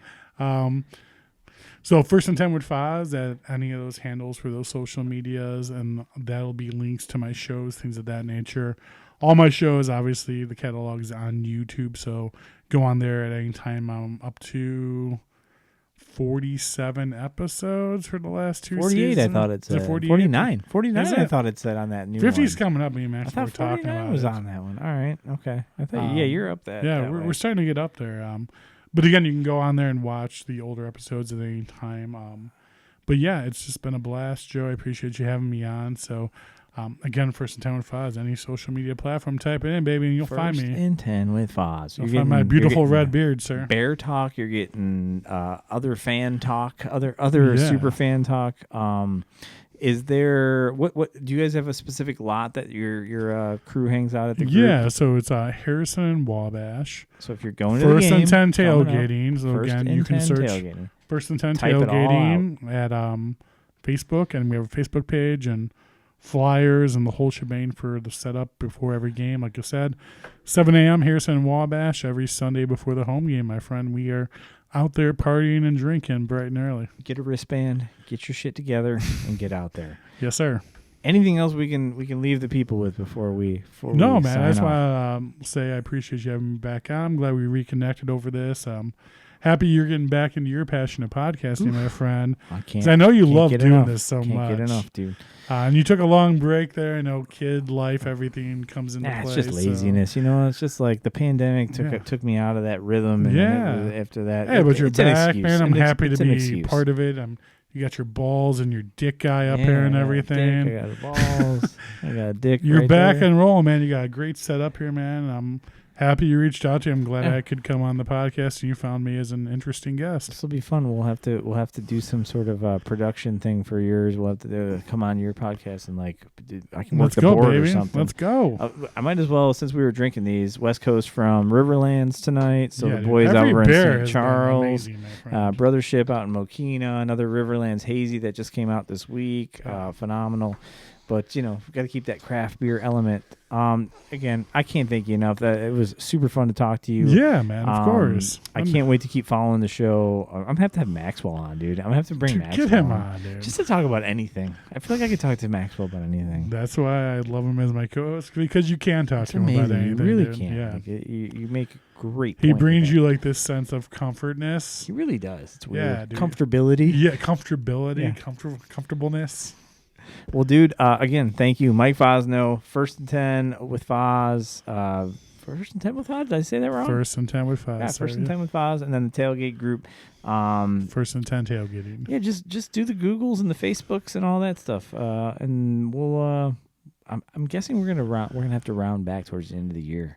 Dude, let's do it, man. Dude, if they're getting close to 11-6, dude, if you can edit today and do that little part. Dude, and we can go back and either sick. laugh at myself, or if we nail it and they end up in the playoffs with a similar record, and then we get some footage from the tailgates with the smoke bombs and stuff, and you running through them, we're this is the greatest podcast on the planet right here. See, the record's gonna be dead nuts. I'm gonna be yeah. Yeah, told you. Meanwhile, Caleb has been on injured reserve for the last 6 weeks. He's gonna be 3-11. Dude, that was a very. I got some shit about that comment I made last night on my show, but I said that if we don't fix the O-line next week or this week and next week, he will be injured in the next 2 weeks if our O-line don't pick it up, dude. You're not wrong. Yeah. All right, shot out of a cannon. Last thing, and then I hit the stop button. Favorite Bears player of all time? Charles Tillman, Peanut Tillman, baby. Oh, the Peanut Punch. I saw you had the shirt on. I love Peanut. All right. Thanks, dude. Appreciate you. All right. Bear down, baby. Bear down.